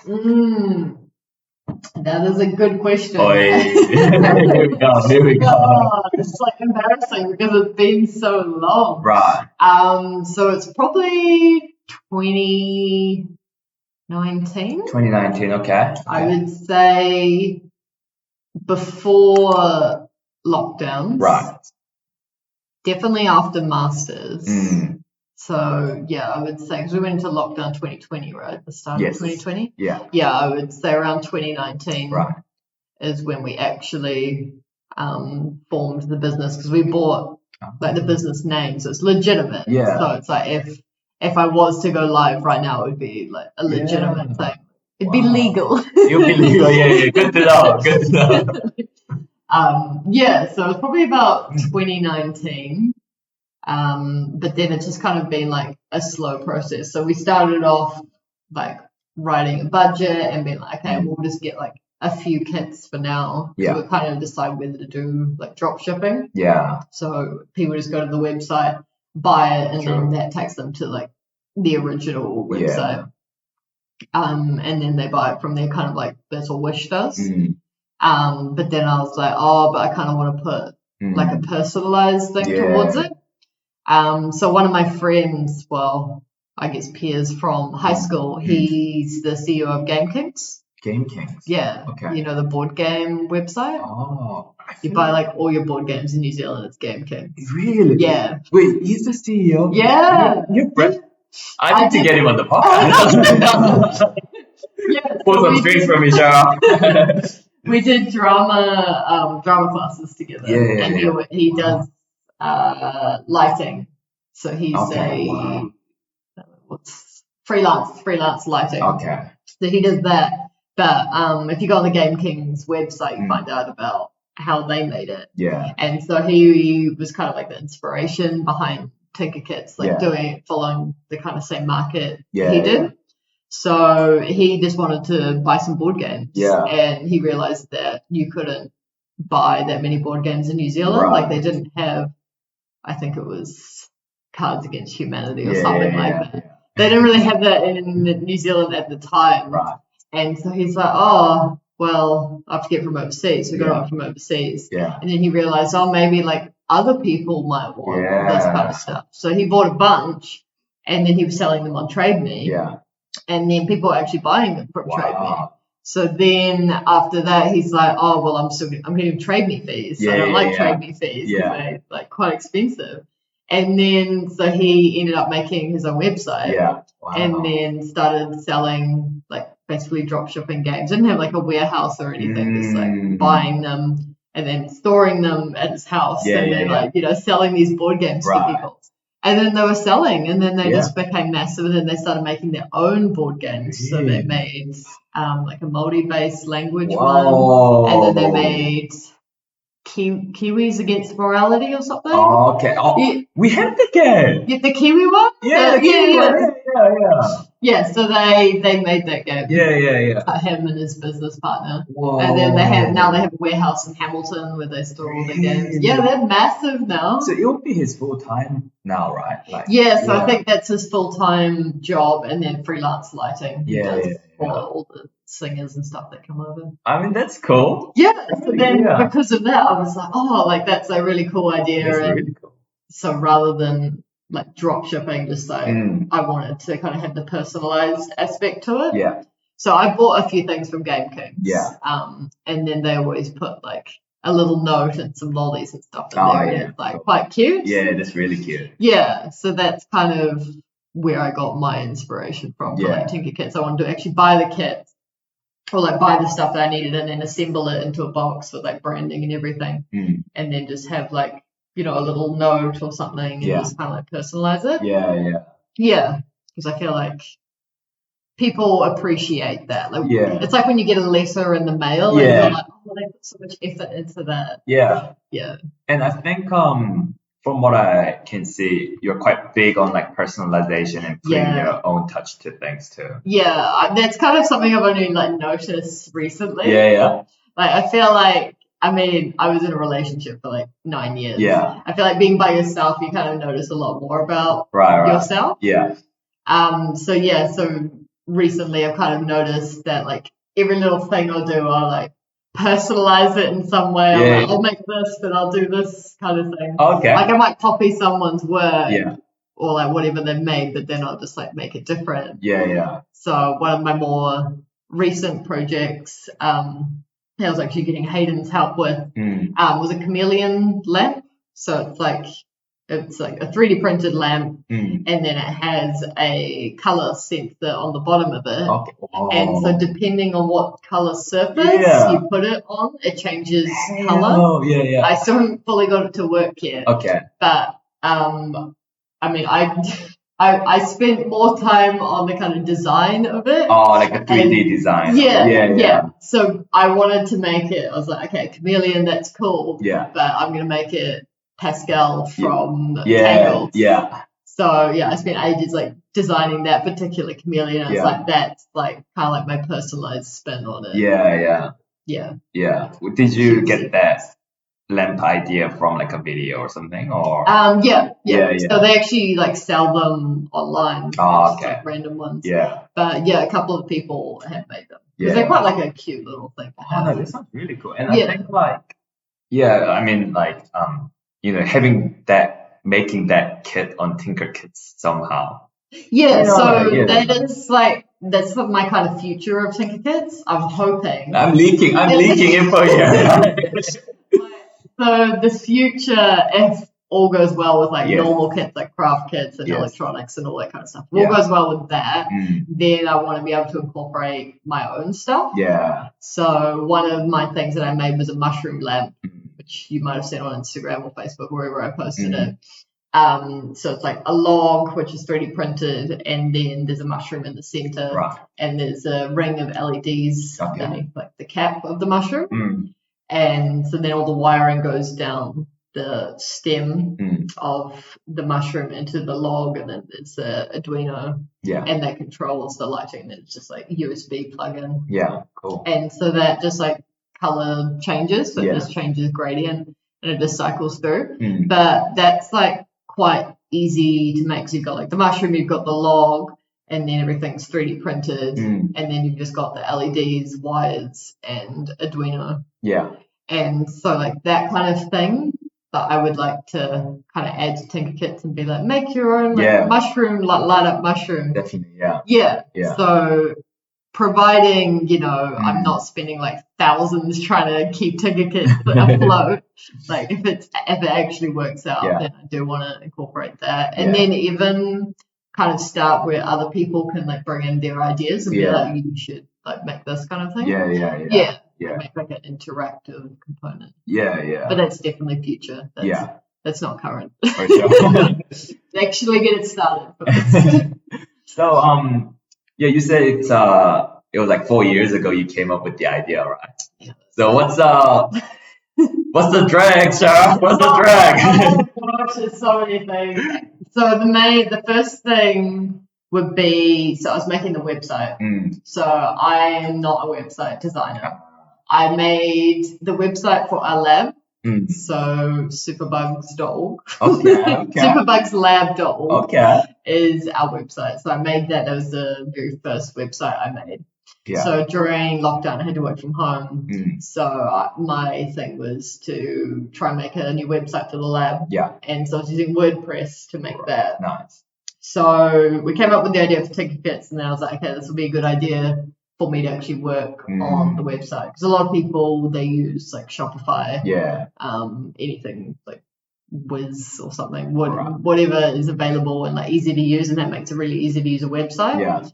But there's like a lot of fees for that, like you're paying a certain price. And then the thing with tinkerkits, I was like, well, I kind of want to learn to make it as well, like I'm just like learning random stuff. And I'd already made one website, so it's like, surely I can make a second one. So that's been one of the holdups. It's like getting the website running. And then I'd say the main holdup is just, I guess, like a personal thing where it's like a personal block. Where you're like, okay, what if this completely fails? What if like I just get all this hate because people are like, oh, like these kits don't work, or like they're terrible, like that kind of stuff. You're like, what if it doesn't work? And you just have to kind of think of just like, but you may as well try. But like for the website, so I want to get it running, but not to like a huge, like basically complete. I just want to have it like available if people like want to use the website.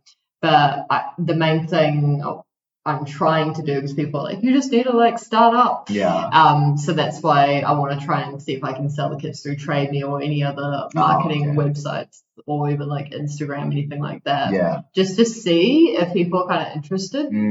Because I don't know, like people might just be like, oh no, like that's not worth.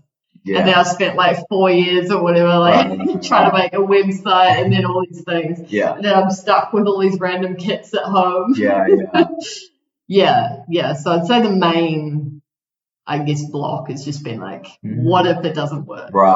That's interesting. That's when you overthink everything. You think it's overthinking? Are you usually like that with other things too? Oh yeah. You are. Like anything, like even like social interaction, like I'll arrange to meet up with someone. And then I'll be like, okay, I want to do this, but then the time will come and I'll be like, oh, like I wouldn't mind if they cancel, that kind of thing. You're like, I don't really want to go, but then when you go, you like have a good time, and you're fine. But it's just like anxiety, I guess. True. Yeah. Is that kind of newly developed thing, or like no, that's been me my entire life. I think it's one of the joys of being introverted. So you think you're an introvert? Oh yeah, for sure. Oh, for sure. For sure. Yeah, true. Yeah, definitely introvert. I would say that I can be like an ambivert. And is that kind of in the middle? but that would be in certain situations. I would say that I'm an introvert, and then in terms of like depending on who you're with, you can be more extroverted. Right. As an introvert, like, what did you think when I asked you for like a podcast When you asked interview? me for a podcast, Yeah. I mean, I hate listening to my own voice. Yeah. It's like, people actually like listen to this. I mean, I was like quite terrified. Well, thank you for agreeing to it. But then I do love the things that put you out of your comfort zone. Yeah. Because then you've done it once. Yeah. You could do it again. You could do something else. Yeah. It's like me with ice skating. I keep going back even though I'm really terrible at ice skating. Okay. So you ice skate? No, I cannot ice skate. Yeah. I cannot ice skate to save my life. But I've done it like 4 times now. Yeah. And every time I'm like, I could do this. But yeah, it's just like one of those things where you're just like, yeah, I'm gonna do it. I'm just like not gonna think about it. I'm not gonna overthink it. Right. Yeah. Oh well, it's awesome to have you here, Shara. And it's actually really fun to be here. Oh, thank you. Yeah. No, it's and I was gonna say like all the like conversation we've had so far, like I mean, no, it feels pretty natural. Like, talking to you. Well, like talking to you is just really easy. Yeah. I guess because we're friends, it's just like true. It's not a formal interview. Yeah. But end up oversharing, which I can't do. But also, like when I feel like some of the talking about mushroom stuff, it's obviously like it's your area, and I don't know much about it. And I'm definitely not an expert. But it's like sometimes like I'll just say one sentence, hoping you to elaborate on it. Yeah. So it's just I don't want to give you too many awkward silences. We're like, I've got to edit that. Edit that out. We'll see about the editing. I'm like, I feel like because I was saying like maybe I'll just keep it authentic. Yeah. But I don't think I'm just being lazy. It's like authentic equals lazy. Yeah, exactly. It's like it's Joe Rogan style. Have you seen his podcast? He's like 3 hour long. Yeah. I haven't listened to the full one. Yeah. Not surprised. I don't blame you. Like a Lord of the Rings movie, but podcast. Exactly. But those are 3 hours long, and one of the reasons is he doesn't cut out anything. Yeah. So I can say it's Joe Rogan style. Well, so it depends on I guess who your audience is. Exactly. Who's your target? Yeah. Like for me, tinkerkits, it's kind of any age. Yeah. Mainly, I guess people that have time. People they have time. They have time. Yeah. It's, if you're like a mom or a dad and you're working full time, it's hard to have time. Yeah. But so I'd say one of the first things is to work out like who you want as your audience. Yeah, I need to think about that. Actually, it's been a struggle, because I know what I like. I just I feel like what we discussed so far and what I want to discuss, about tinkerkits and stuff is exactly what I like. It's like something that you're passionate about, you're good at, We hope. We hope. I've never run a business before. You never run a business, but it's like the exciting part of it. Yeah, kind of putting yourself outside your comfort zone, like you said. Yeah. Are those things fascinating, and you were saying one of the things that's holding you up is yourself, right? I didn't even know that, and I think finding about that someone to me is fascinating. Yeah. Well, another thing I'm kind of learning to do is ask for help. Right. So originally when I had the idea for tinkerkits, it was me and Hayden, and then once we weren't together anymore, it was just me. Yeah. And then maybe a few other people knew. Yeah. But not many people didn't know. I kind of wanted to keep it to myself because I'm like, okay, what if it fails? Yeah. If it fails, then at least nobody knew about it. So it's fine. For sure. But more recently, I'm kind of learning to ask people for help and finding that that's quite useful. Yeah. So I was talking to Lisa the other day, and then she was being really helpful with in terms of Instagram, marketing ideas and that kind of thing. Cool. And it also kind of what you talked about before with accountability. Yeah. It kind of keeps you going. Yeah. Because it's if they check in on you, Yeah. you're like, oh, what have I done? What have I done? Yeah, definitely. Yeah. So normally I've kind of like, I guess all my life I've kind of kept things to myself and just been like, okay, I can do this. It's just me. But more recently I'm like, well, it doesn't hurt to ask people. You're not really bothering them. And if like they don't want to help, they don't want to help. But a lot of the time people will want to help you and they'll be interested and they'll be like, actually checking in and being like, how's that going? I had this idea. Yeah. And that's actually been a lot more motivating. Yeah. Because a lot of people have been like, that's like a really cool idea. Like, I want to buy one of your kits. When are they available? And I'm like, That's awesome as well. Yeah, because I did the first one to Catherine last year, and she was really excited. Yeah, definitely. Because she started getting into clay making, and I was like, I have a clay making kit. You can be the first. Oh, so I gave her for her birthday. Yeah. And that was like quite exciting, getting to like put it all together and like giving her the first one. So the first customer was you, Shara. The first customer of your whole website was you. Yeah. I have them all under my bed. So. Go. Because I think last time I checked up on you on tinkerkits, you said you were kind of looking at like marketing strategy and stuff. Yeah. And is that because I had one of those like 12 a.m. moments where you're in bed and you're like thinking and you have those deep thoughts, those creative thoughts. Yes. Most creative at like 11 to like 1 a.m. Without microdosing. Yeah, well, once you're like tired, but like not tired. Yeah. Why is that? Like, maybe that's another conversation. But that's a whole other hour at least. So then I was lying in bed and then I was like, okay, so the website's not done. Like, that might take a while to do, but it's like, okay, how are people going to get to the website? How are they going to know? And I was like, maybe I could just do what Game Kings did and kind of sell them on TradeMe. And I was like, well, then that takes away the whole thing of like the website doesn't have to be finished. Like I can get it up and running a lot sooner. So then I was like, okay, I'm going to do that because like people keep asking me. It's like I might as well try this first. And then, I mean, even if they don't sell, I can still work on the website, like behind the scenes. Yeah. No, for sure. So just kind of trying to speed it up, I guess. So people aren't like, why aren't you doing it? Why aren't you doing it? I work 5 days a week, okay? tinkerkits. So when you initially started, kind of at least had an idea of it. You're with Hayden, and was it gonna be like kind of couple project kind of thing? So we always wanted to start a business. That was going to be like our thing. We were going to start a business, and then we were trying to think of an idea. So we had like lots of ideas. One of them was we're going to call it Chocolate. Chocolate. So like shock and chocolate. Oh, okay. I like that. And so we were planning to make chocolate that was conductive. Okay, wow. So you would serve it on like a conductive plate, and then when you had it, it would give you like a little shock. Right. So it's kind of. How did you guys come up with those ideas? I know, it was shocking.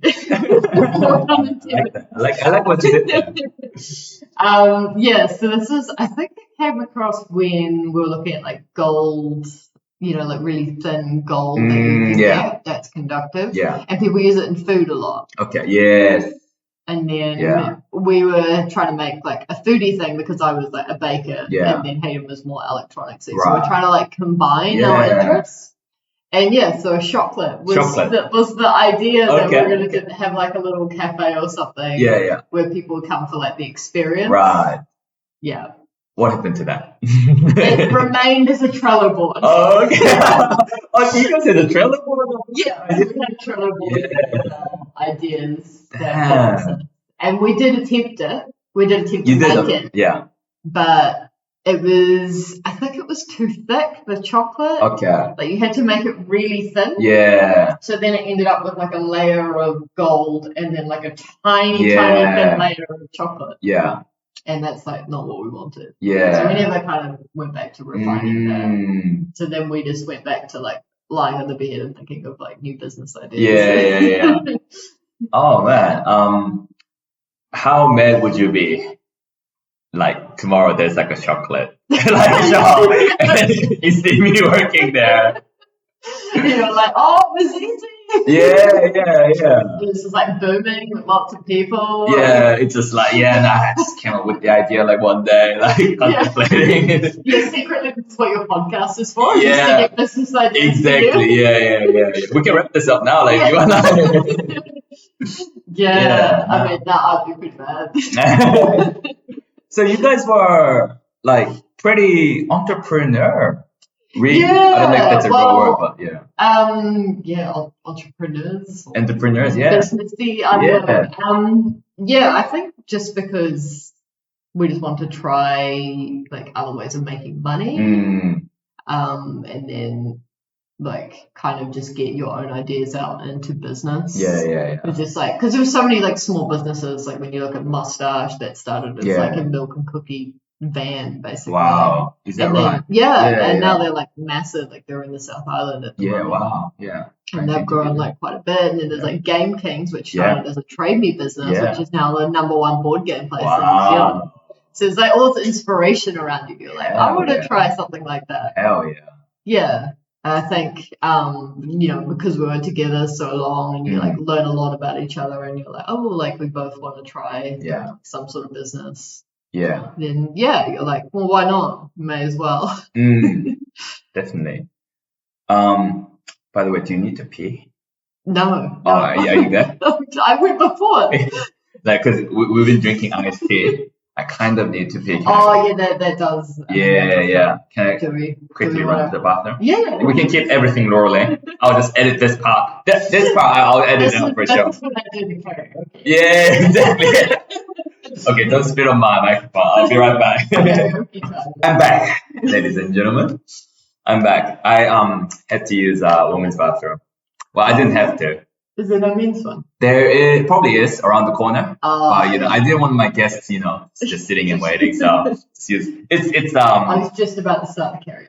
Yeah. Okay. Came back just in time. So is Tinkerkits like? Is it your own thing now then? Or yeah. So when me and Hayden separated, he was kind of like, I think you're more likely to get the business like up and running. I think you have like a bit more passion for it, right? Because he kind of stopped kind of contributing to it partway through that. So that's also why it took a while, because we didn't break up until the end of 2020. So that was like a year in between. And so then because it's like a legitimate business and everything, and we both had like 50-50 shares. So I just like bought out his part. So like Tinkering New Zealand Limited is the business. Yeah. So we have like our own IRD number. Oh shit. I know. Yeah. I have to pay fees. You do? Okay. To keep it up, right? Yeah, sure. I think it's like $50 a year or something. Oh really? Okay, so it's almost really cheap. Yeah. And then like website fees to keep your domain and everything. So I'm kind of like, okay, Shara, you actually need to like actually do this, because you spent a couple of $100 just on fees of like keeping it running each year. That's true. And not do anything with it. Yeah. So I've decided if it's not done by the end of this year, then I'm just gonna like just snap. Oh, stop paying for it. No. But I mean, the aim, like, I feel like I'm getting a lot more driven, a lot more motivated to actually get stuff out. Like at the moment, I mean, last week I took a day off work, just like a mental health day. And I just spent the whole day like working on tinkerkits. So I took photos of a couple of the kits, like professional photos with my phone. Professional enough. I had a tripod and I had white pieces of paper and everything, good lighting. So taking photos of that. And then I was also talking to Lisa, because we were discussing little instruction manuals that we're going to like include. So I was kind of just designing that and just going to have like on the front, like what the kit is and what should be in your kit.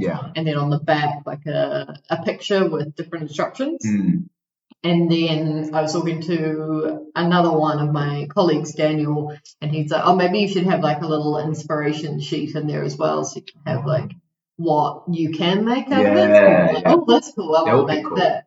Yeah. So ideally, I want to have like those, and then probably make videos for like the more complex kits. Because one of them's like a cake decorating kit, like with a piping bag and stuff. So most people at least know how to use them. So that's like, you don't really need a video because there's so many online. That's true. So that would just be like a simple piece of paper in with the kit.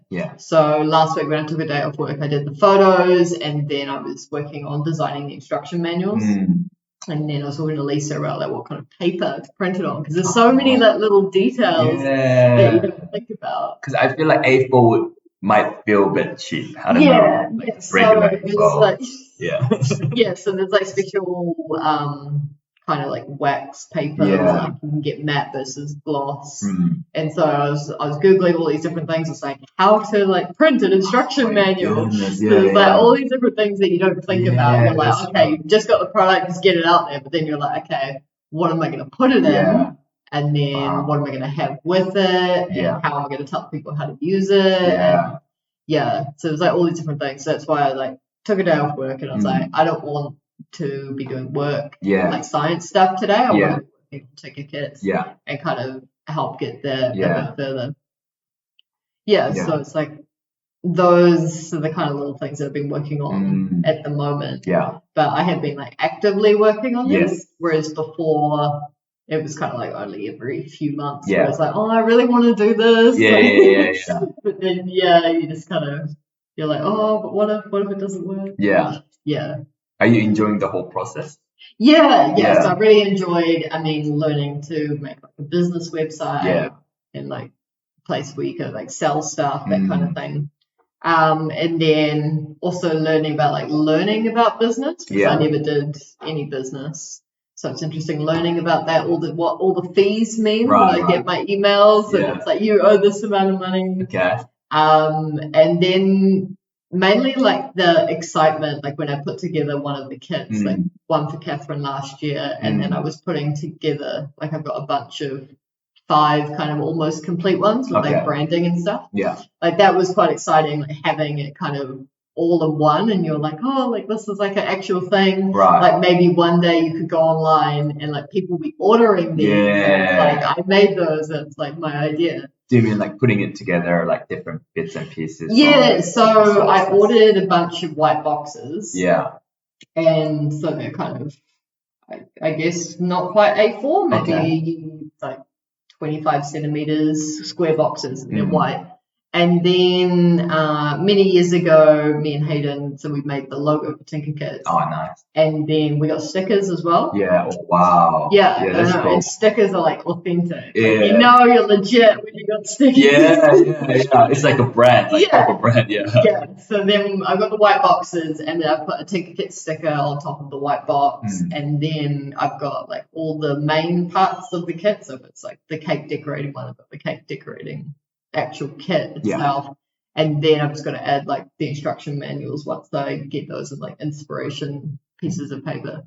But like what I mean by assembling those, like putting everything in the box, and that was like quite an exciting time, because you're like this could be shipped. Definitely. So it was really cool. No, that's really cool. So tinkering. How did you come up with that name?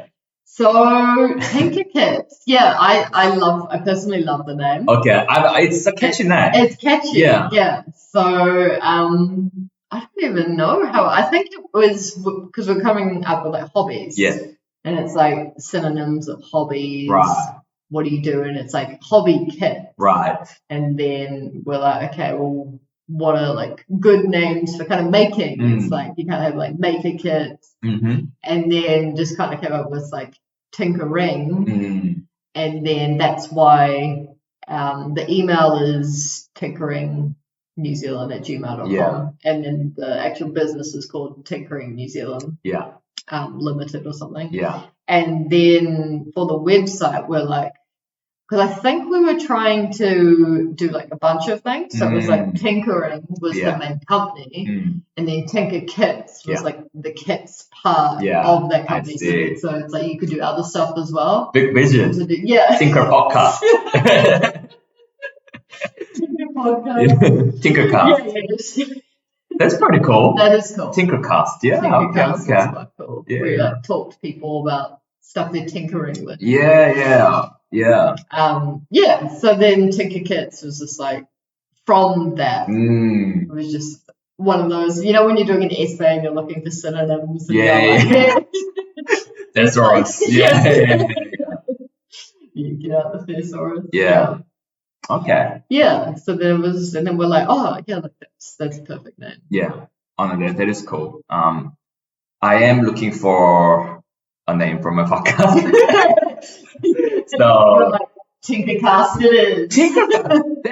That doesn't sound too bad, to be honest. It doesn't. How mad would you be? Tinker is a good name. I wouldn't be mad at it. You wouldn't be mad. Because I feel like we get some of your traffic. Yeah, true. We can help each other out, kind of thing, right? Yeah. Like, okay, so Tinker Kit. Yeah. I mean, if you want to talk about these kits and what other people are doing, what people are tinkering with, then go to Tinkercast. Yeah, exactly. And for me, it's like...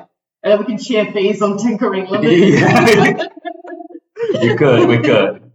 Yeah, it depends on how viral this podcast goes. Obviously, like a million views. Oh, easy. Yeah. So Tinkerkits, off that traffic, you get all my podcast traffic. Yeah. I'm just gonna have like 1,000 orders, and I'm gonna be like, well. Yeah. Now you have to ship it overseas and all that. Gotta figure that logistics out. So is Lisa your like kind of like a business partner, or is that? I informally made her my manager. Manager? Informally. Okay. I was like, well, the other day when I was talking to her, I was just like, I think I said something like, oh, thanks, manager, or something. Oh, yeah, okay. And then she was like, manager, like finalize and stuff. And I was like, oh, well, I got to keep someone, I like need someone to keep me accountable. Yeah. And then, so she's become my informal manager. Right. I think you make a pretty good team. Yeah. Why Lisa? Like, was there a specific reason, or just? No, I think she's a bit interested in like kind of business stuff. Like she's definitely a creative type. Like, she's really into drawing. She's really amazing at drawing. Is that right? Yeah, I didn't notice either until like a year or two ago. Yeah. There's so many things we don't know about people. I should get her on here, right? Oh man, you just get all your friends. I need to get all my friends. Like have a session with each of them. Yeah, definitely. Yeah. So I found out about that a few years ago. So it is interesting because I mean a lot of the time you meet someone, you're like, oh yeah, like I know who that person is. Yeah. But then you find out like they do different stuff in their spare time. They don't just like, watch Netflix. So they actually have like a different life. Yeah. So she did a lot of drawing. And so she's always been like quite creative. Yeah. And then she was one of the people I had told about Tinkerkits. Okay. Like when I told like a few people close to me, like I told my sister and then a couple of friends. Yeah. But that was like it. And so she was one of the people that knew about it. And I guess because the last conversation like I had with her in person, she was kind of like trying to motivate me. She's like, you just need to like do it. You just need to like get it out there and see what happens. And then because she's been like checking in a bit. Yeah. And then she was kind of helping me with like the advertising stuff. Yeah. And so I was having like a few conversations like that. Yeah. Then she's kind of just become the person where I'm like, oh, I did this. Yeah. Yeah. Sorry, Shara. Just need to charge my laptop. How long have we been talking for? I don't know. It does. What time does it say? I think an hour 50 minutes. Do you have anywhere to be at? No, I don't. Yeah, is that all good? I don't have any plans. Okay, cool. You were lucky. Yeah, look down. Hopefully it doesn't die, But actually, I'm like nervous that. You've got a time limit. Yeah. Can you do it? Can I do it? Cool. Does it reach? I think it was just fine. Let's try it out. Go the other way. Time is of the essence, Pascal. Yeah, I know. Imagine losing all this. Yeah. We're back. Let me just make sure that. Was it like 10%?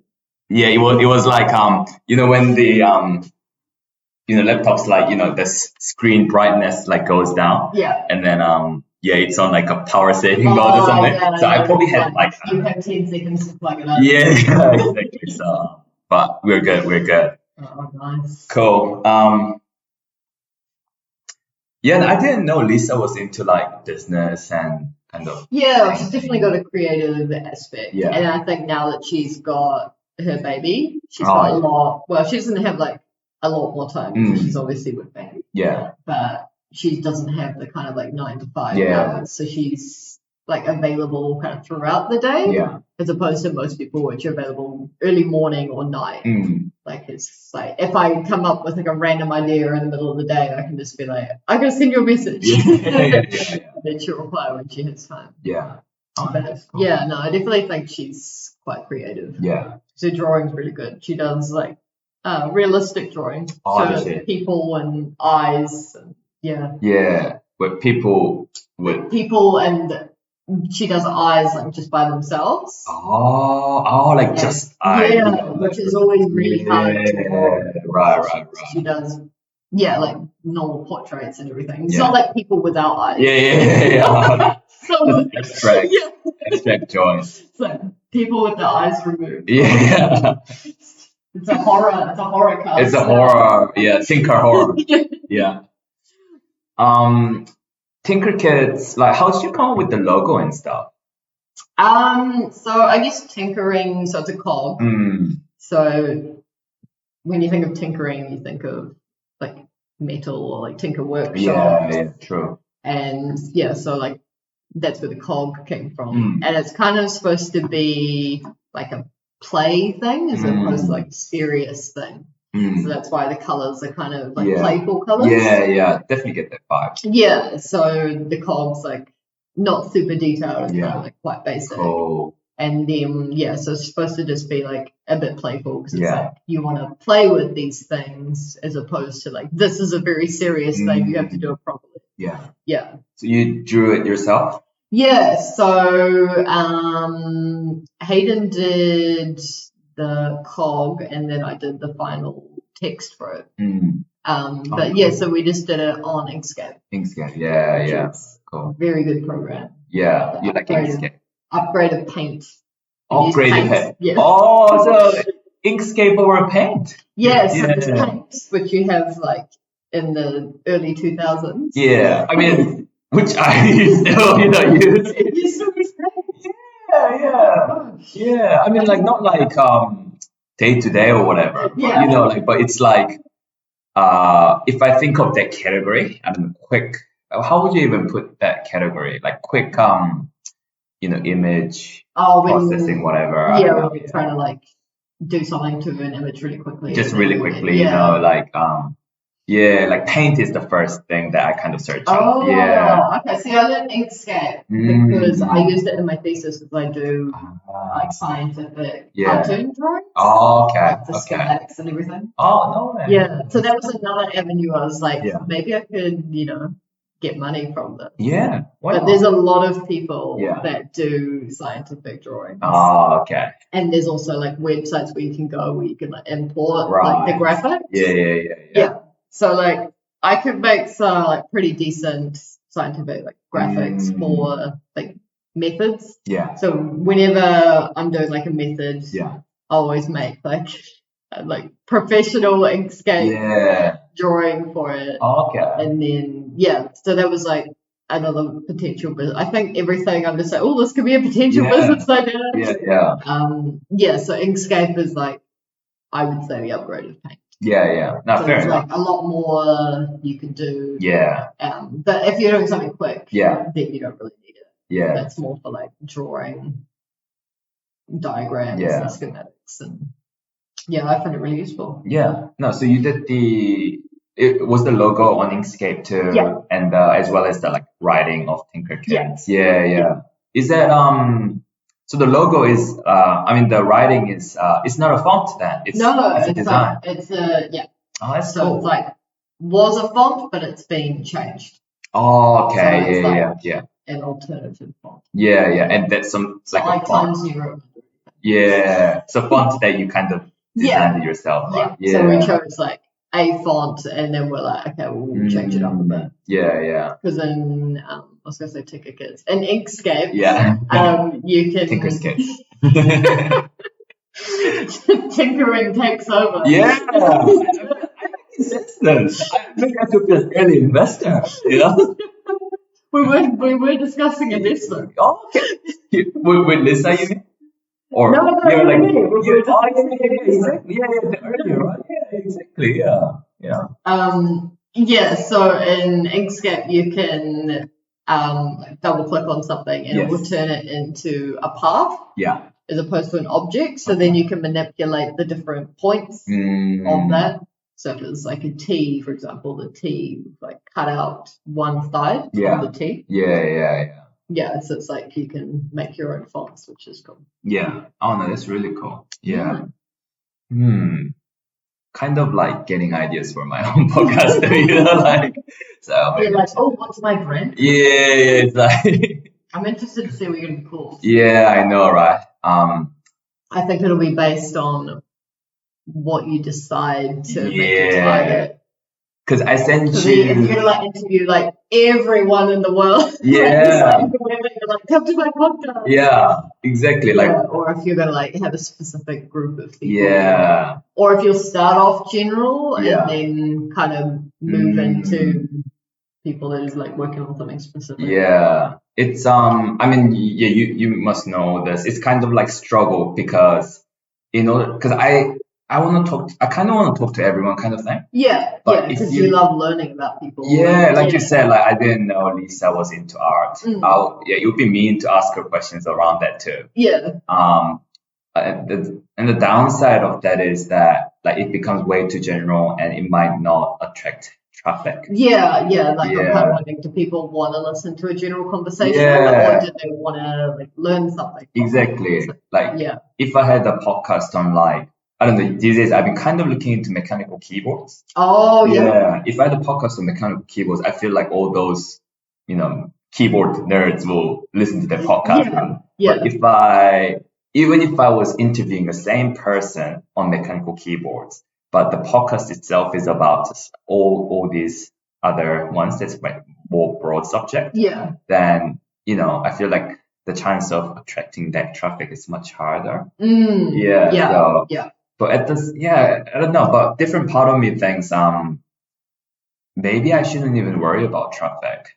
Maybe I should, because I feel like if I worried about traffic and chose something that for that reason, I don't think I can last very long. You might run out of people, or you might run out of stuff to talk about. Or like that's true. Or you might get bored. You might be like, I don't want to talk to these people about this specific thing. I think that's the main thing for me. I don't want to get For me, like I just have to like it. If I like it, then even if it's tough, like I can do it, kind of thing. You want to actually enjoy it. Otherwise, it's just another job. Exactly. And especially with like podcasting or where like I don't even know if I'll ever earn money off this. You know what I mean? Like I think this conversation, for example, like I wanted to ask you these questions anyway. So like I feel like you would ask them if we were just hanging out. Exactly. You want to learn about people's lives other than work. Like what they think about how they think. Exactly. The psychology of people. So I guess this podcast is almost an excuse like platform to. Like I'm having a podcast, but really I'm just trying to stalk your life. Exactly. Like, I do find it fascinating, And, I find it really interesting because you think you know someone. Yes. And then you find out a whole other aspect of their life, and you're like, wow, would never have pictured that. Exactly. Yeah. And it's fun, and it feels very rewarding because with the like YouTube ASMR programming I've been doing, it's fun, but like. I remember thinking, like, I think it's a couple of videos ago, I finished the video, finished editing, and I was about to press publish, and I did. And I remember thinking, like, what's the point? Like, kind of, why am I doing this? It just felt like opposite of fulfilling. Yeah, you know what I mean? like you were kind of just pressing publish because you'd already done other ones. Yeah, that's the next step. exactly. Yeah, it didn't feel fulfilling. Then you're like, what are people going to do with this? Yeah, who's actually going to watch it? Who's gonna watch it? And I think because there are always some viewers. I do get like about a couple hundred views per like ASMR videos and stuff. But I think for myself, maybe like it's kind of harder to see the value for myself, kind of thing. Yeah. It feels kind of like shouting into the void. That's how it felt, like shouting into nothing and hoping someone will hear. And so that's why I'm like, that's like a big thing of like, maybe it's not really for me long term at least. Yeah, And I feel like when you're starting, you definitely want something you're passionate about. yes, yeah. Because that will kind of keep you going. Yeah, definitely. If you're passionate about it, even if it's failing, at least like that's going to keep you waking up in the morning. 100%. That's going to keep you trying. Definitely, yeah. Like for example, like this podcast, I don't know. I guess time will tell. But like one thing I definitely value. I guess in some ways I've already tried it. Catching up with people, talking to people and stuff, and I always feel quite fulfilled. Like it's always feels nice. You know what I mean? Yeah. I feel like once you like talk to someone, you've actually had like a chat that's not just like, oh, the weather's nice. Yeah. You actually had like a few deep and meaningful things and all like interesting talks. Then after like you've gone away, you're like, oh, I feel like I had a good day today. I've done something. For sure. So but we'll see. But the name and the kind of the theme of the podcast is quite exciting. I definitely feel like that is an exciting part of business. It's like, what's it gonna be called? It's like what pretty pictures are we gonna have? Yeah, exactly. tinkerkits, like the website domain is like .nz. Yeah. I find that pretty like unique. Yeah. Was it a conscious choice? So when we were coming up with it, Hayden was like, okay, so .co.nz is like the standard, but a lot of modern websites are moving towards .nz. Oh, is that right? Yeah. So because of that, he's like, okay, well, we should go .nz. Yeah. .co.nz. Why not .com? .com is usually taken. So if you go to like Domain Checker or anything like that, and you type in what domain name you want, it will be going. Wait, no, but even for tinkerkits? Yeah. Really? That's probably most likely to be gone. Really? Yeah. Did you check it at all or not? Yeah, I think we did. Yeah. Often people buy them, but they don't like set up a website or anything. Right. They buy it and then they will sell it to you for like $15. So that's how they get money. It's like normally like $20 or something. Yeah. And .com is a lot more expensive. Right. And I think just because we're like just New Zealand, like I'm not planning to, at least in the short term or the near future, not planning to send anything overseas. Oh, okay. Yeah. So I think just because it's like just New Zealand, it makes sense to just have .nz or .co.nz. True. But I mean, the modern way is .nz because we're trying to make a name for ourselves. We're trying to not be the country that's falling off the map. Yeah, true. So, but tinkering might go international, one day. I mean, maybe. Yeah.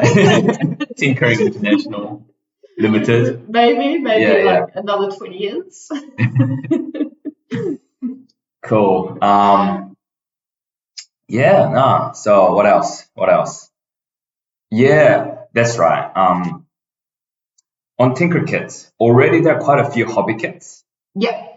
And they're common ones. I don't even know how to use. They're common. It's a learning thing for me. There are kind of all kinds of ones like cake decorating kits and but there are also like less common ones too, right? Yes. So for example, the one I don't know how to use is a leatherworking kit. And I've never done leatherworking before. Okay. So I have about 3 of those kits at home. And I'm going to have to figure out how to do some leatherworking. Yeah. But so there's arts and craft ones, like there's paint by numbers, and then there's the baking ones. There's juggling, because Hayden was really into juggling. Okay. So we did that one. There's sculpting, there's calligraphy. Yes. Which is terrible for left-handers, but here we are. I'm a left-hander. Oh, how come? How come it's... because you smudge everything and you're pushing the pen as opposed to pulling it. Right. So calligraphy is quite difficult. Right. You kind of have to angle your hand. Yeah. And then we've got a Raspberry Pi kit. Yes.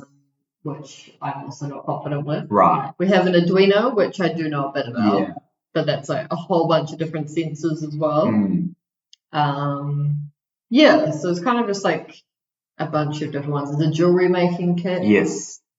But yeah, so it was kind of just try and get as many random kind of hobbies that people might be interested in. Yeah. So my main idea is to kind of keep everything under like $100, preferably even under like $50. Yeah. So that people aren't making like a big investment. Yeah. They're like, okay, maybe that looks interesting. I'll try that, or I'll buy this kit for this person, and they can see if they like it. And then, I mean, if they don't, they haven't spent that much money. And if they do, then they can, go on other websites and kind of expand. Yeah. It's kind of just supposed to be like the starting point. Yeah. What can you do with Raspberry Pi kit? So Raspberry Pi kit's kind of like Arduino, but more media based. Right. So I'm not an expert. Yeah. But I know you could do like different. It's basically like a computer. Okay. So you can hook it up to monitors, and that kind of acts like your computer. So you could do different. Like if you're doing like a media based thing, like if you wanted to like track your series or something, like you're watching certain series, you can like, program it to do that kind of stuff. Yeah. Whereas Arduino is a microcontroller. Right. So that's more controlling things to move or to turn on or off. Whereas a Raspberry Pi is like a computer. Yeah. You might have to Google this one. Yeah. I've seen like the logo and stuff. Yeah. The logo's quite cool. Yeah, it is that. But never really knew what it was about and stuff. Yeah. But it's cool. Maybe I can. I mean, I've got to figure it out too. Yeah.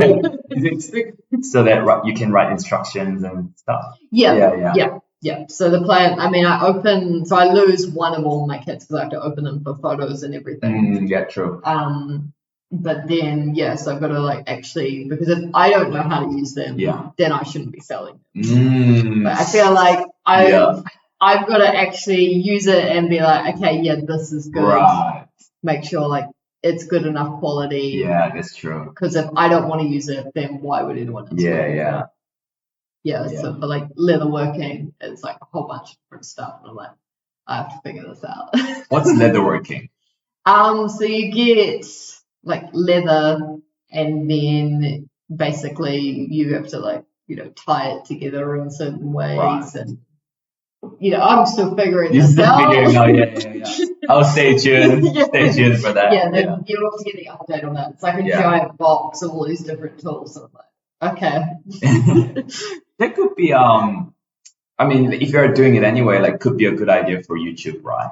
Yeah. So the initial plan was to make kind of videos on the kits being used. Yeah. But again, that takes like a lot of time, a lot of editing, and some of them, because there's so much stuff on YouTube, you don't really need to make another random video. Right.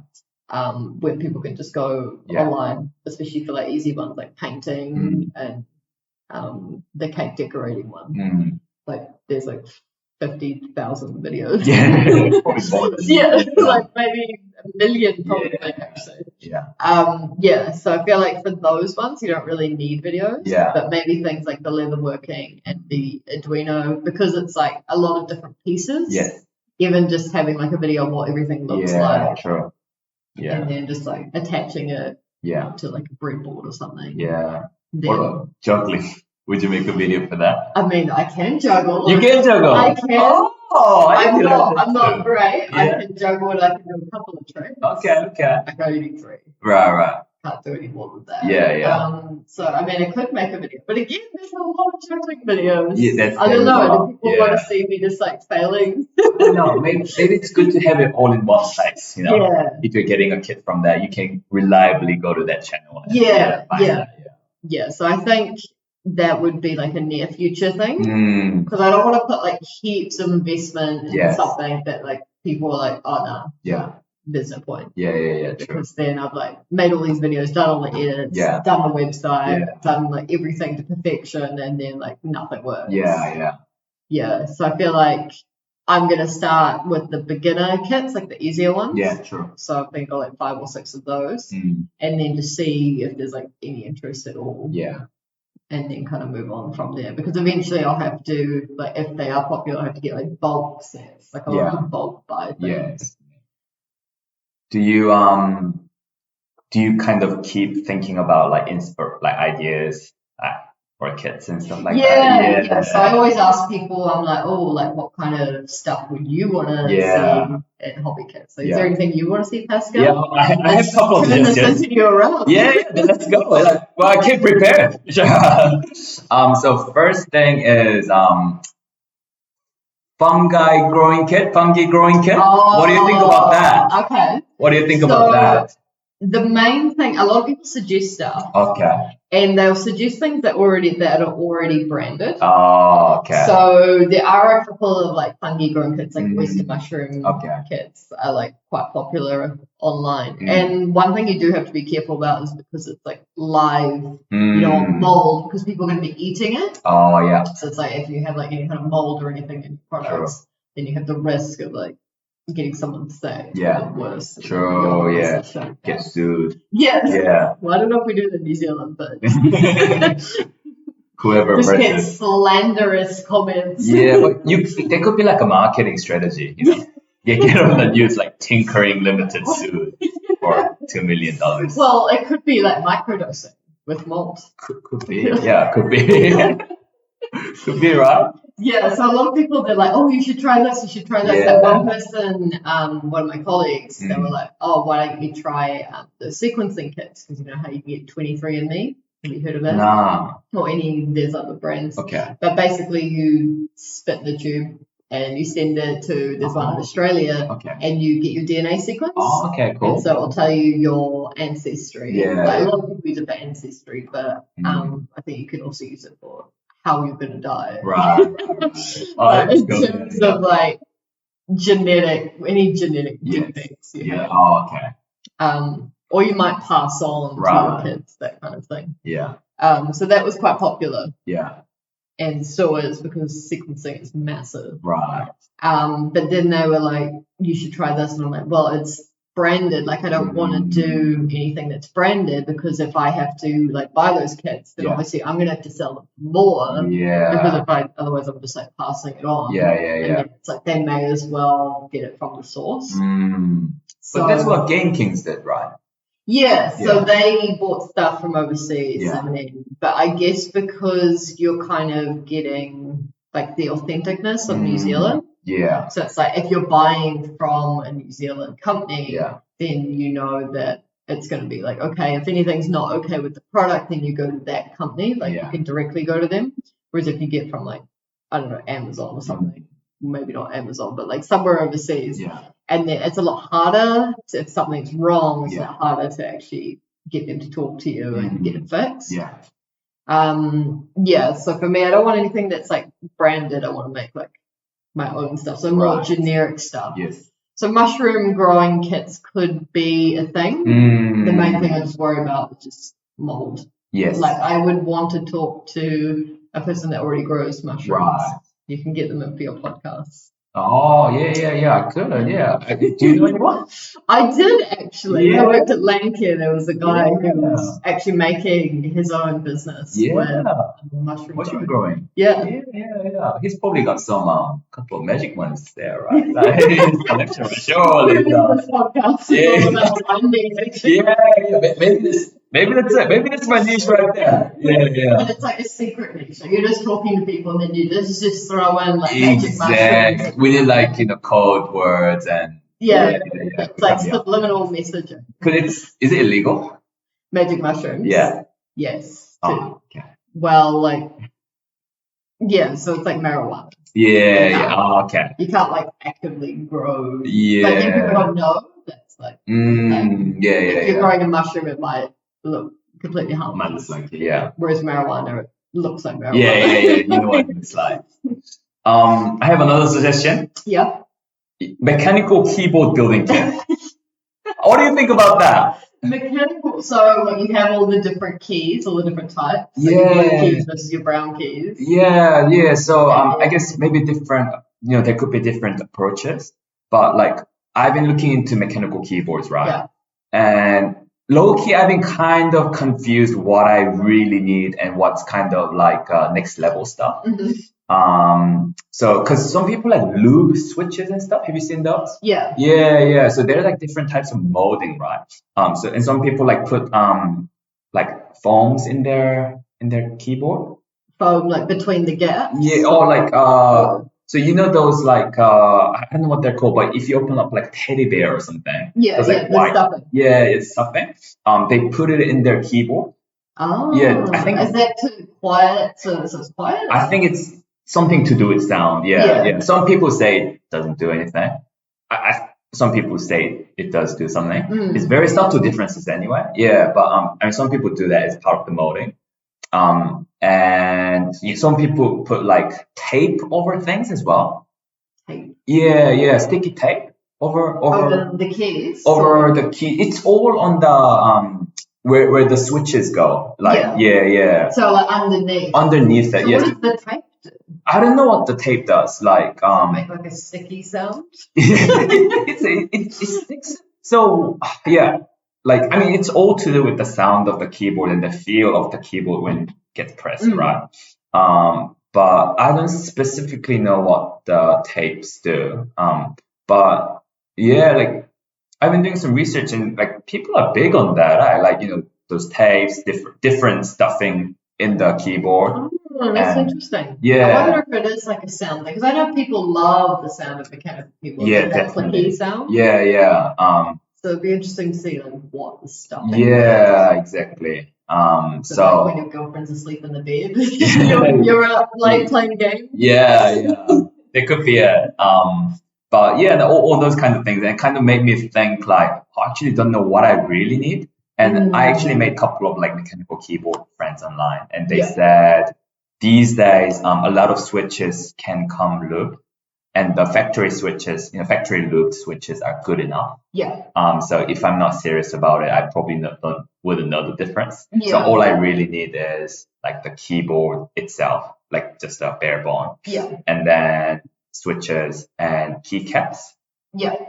That's all I really need. Yeah. Is there stuff like that online where it's like make your own keyboard? I think that there definitely you can buy like the lube and all those kind of things, but like I haven't really looked for like. Because I know there's like different sizes that you can. Special names which I've forgotten. You can take out like the numpad. Yeah, like 65%, 75% and stuff. Yeah. Definitely. So it depends on like what you're looking for. Like a gaming keyboard, or like a work keyboard. Yeah. So there's like different switches, like the blue ones are like really clicky. Yeah, because it's like a linear switches. And, like docky switches and all that. But it's kind of made me think. I mean, if you learn about it, and then you can inform me of what to put. Yeah, exactly. But thought that could be an option. Yeah. So that's like kind of the thing I want to do is like talk to people and then be like, okay, what would you want to see?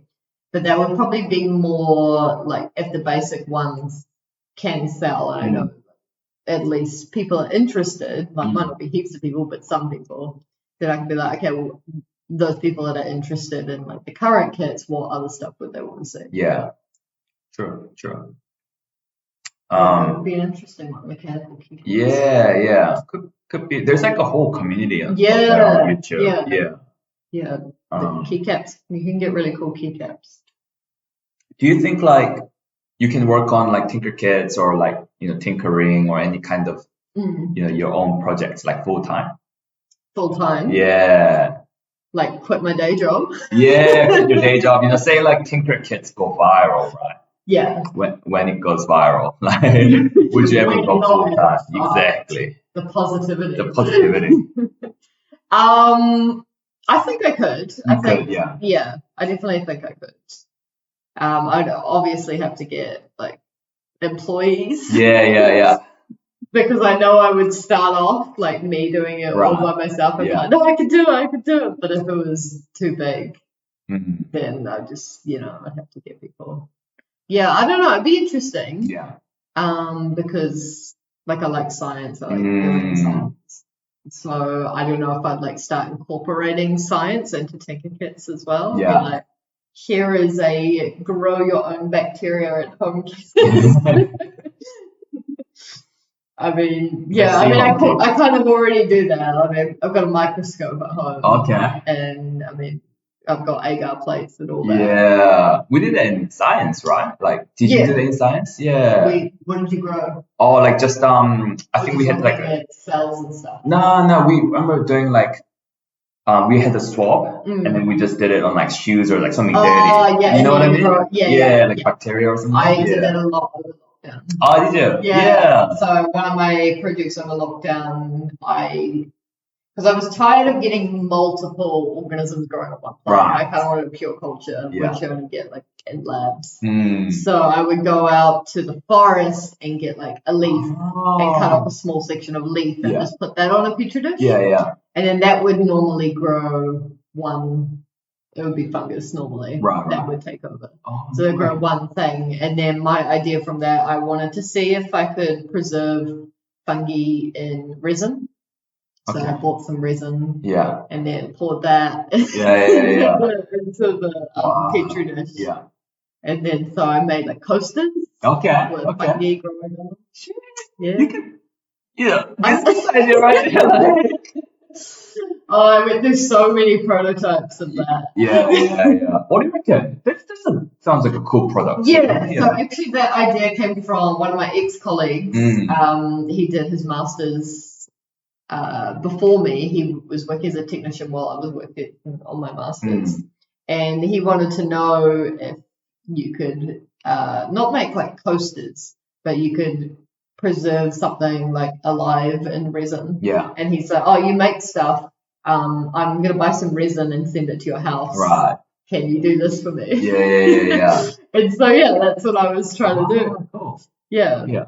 But, I mean, it could be a business idea. Yeah. I mean, a lot of people do petri dish art. Okay. So they don't do it with, like, bacterial fungi. Yeah. Well, not the ones I've seen on YouTube, but they'll do, like, paint. Right. So they'll have a petri dish and then they'll do art and then they'll shove some resin on. Yeah. And then they make a coaster out of that. Yeah. Yeah. So the best way to do it would be probably with an actual mold. Yeah. Because the issue is, like, I tried to make a mold out of like PLA, 3D printed mold. Okay. And getting your resin out of that mold, that's just plastic. Right. Oh, I think I sliced my hands a few times trying to do that. Yeah. Rough. But like some sacrifice for the greater percent, like get your blood. Yeah, exactly. You get your blood on there, it's like authentic, like handmade kind of vibes, Extra color on that. Yeah, exactly. So where am I with this? So we're close to finishing it. So I don't know if I told you, but I've done a couple of interviews just on my YouTube channel. Yeah. Well, I started with the mechanical keyboard people. Oh. Yeah. But so interviews in person? Nah, it was a bit weird. So they live like all over the world, kind of thing. Yeah. So ideally, ideally in person is the best. Next best thing is on the Zoom call. But they didn't want to do that. Because they didn't want you to see their face. Yeah, because the thing. I'm asking way too many questions. Well, the thing is, I actually started out by interviewing an ASMR programming person, and he wanted, because he's from like Iran, he said he's not fluent in English. Oh. Okay. Yeah, so he asked me if I could do it and like over text, like like sending messages. Yeah. So that was my first interview. So for that, I made a video on kind of summarizing what I've learned and stuff. Oh. And then the next Does person. the video have like your face in it? Is it like, Nah, no, it doesn't. Just audio? Just audio, yeah. Oh, yeah. Actually, you know that Microsoft videos? Mm. Yeah. So those one had my faces on it. Oh. Yeah, and it's kind of I don't know. It's more similar to what happened today. But like I felt I didn't know what to think about it, if that makes sense. So I didn't tell anyone except like Kelly and except my flatmates. Your flatmates, yeah. And I didn't tell my friends, like colleagues, basically, which I didn't know what to think about it. And one of my colleagues found the video because it went quite viral in that space. Yeah. So if you search up the name of the certificate, I don't know, sixth one down down from the top is like me with it's like my video, but my face is on it. Videos. It's like a Microsoft like certificate video. Oh, yeah, and you can see my face on the thumbnail. And he's like, "Oh, yo, like I found this, like," and he was super positive about it, like cool video. It can be really helpful for his studying. Yeah. So it's definitely not him. It's more me, like I didn't know what to think about that kind of thing. I felt a bit insecure, basically. Yeah, you're like, oh, someone saw where they weren't supposed to. Yeah. Like, it's like kind of your different world. Yeah, it's my different world. Like, and what if they make fun of me for it? And, yeah. I mean, like all my colleagues wouldn't. No, but it's just like your brain's like, but what if? Exactly, it's just in my brain. Like another thing for me to kind of worry about and be insecure. And so I actually unlisted those videos. Luckily this my colleague of mine who found it is like super close friend. So I just told him, oh, could you not tell anyone else? Right. Just because I feel a bit insecure. So right now, and so it didn't happen right then, but after a few weeks, I'm like, oh, I might just unlist it for now so I don't have to worry about it. Yeah. Because I wanted to experiment with different kinds of videos too, like interview videos and posting on that and stuff. Yeah, you didn't want your colleagues to find it. Yeah. So exactly, because it just it just gives me more freedom to explore things and try express things, how it makes me feel and stuff. But anyways, so I've done a couple of interviews, but they both been just text interviews. Mm-hmm. Yeah. So and then you're just summarizing. Yeah, it's just summarizing what I've learned. But at the end of those interviews, I asked them some quick fire questions. Mm-hmm. Yeah, just like boom, boom, boom, boom, like one word answer, whatever. Put them in the hot seat. Yeah, exactly. But before that,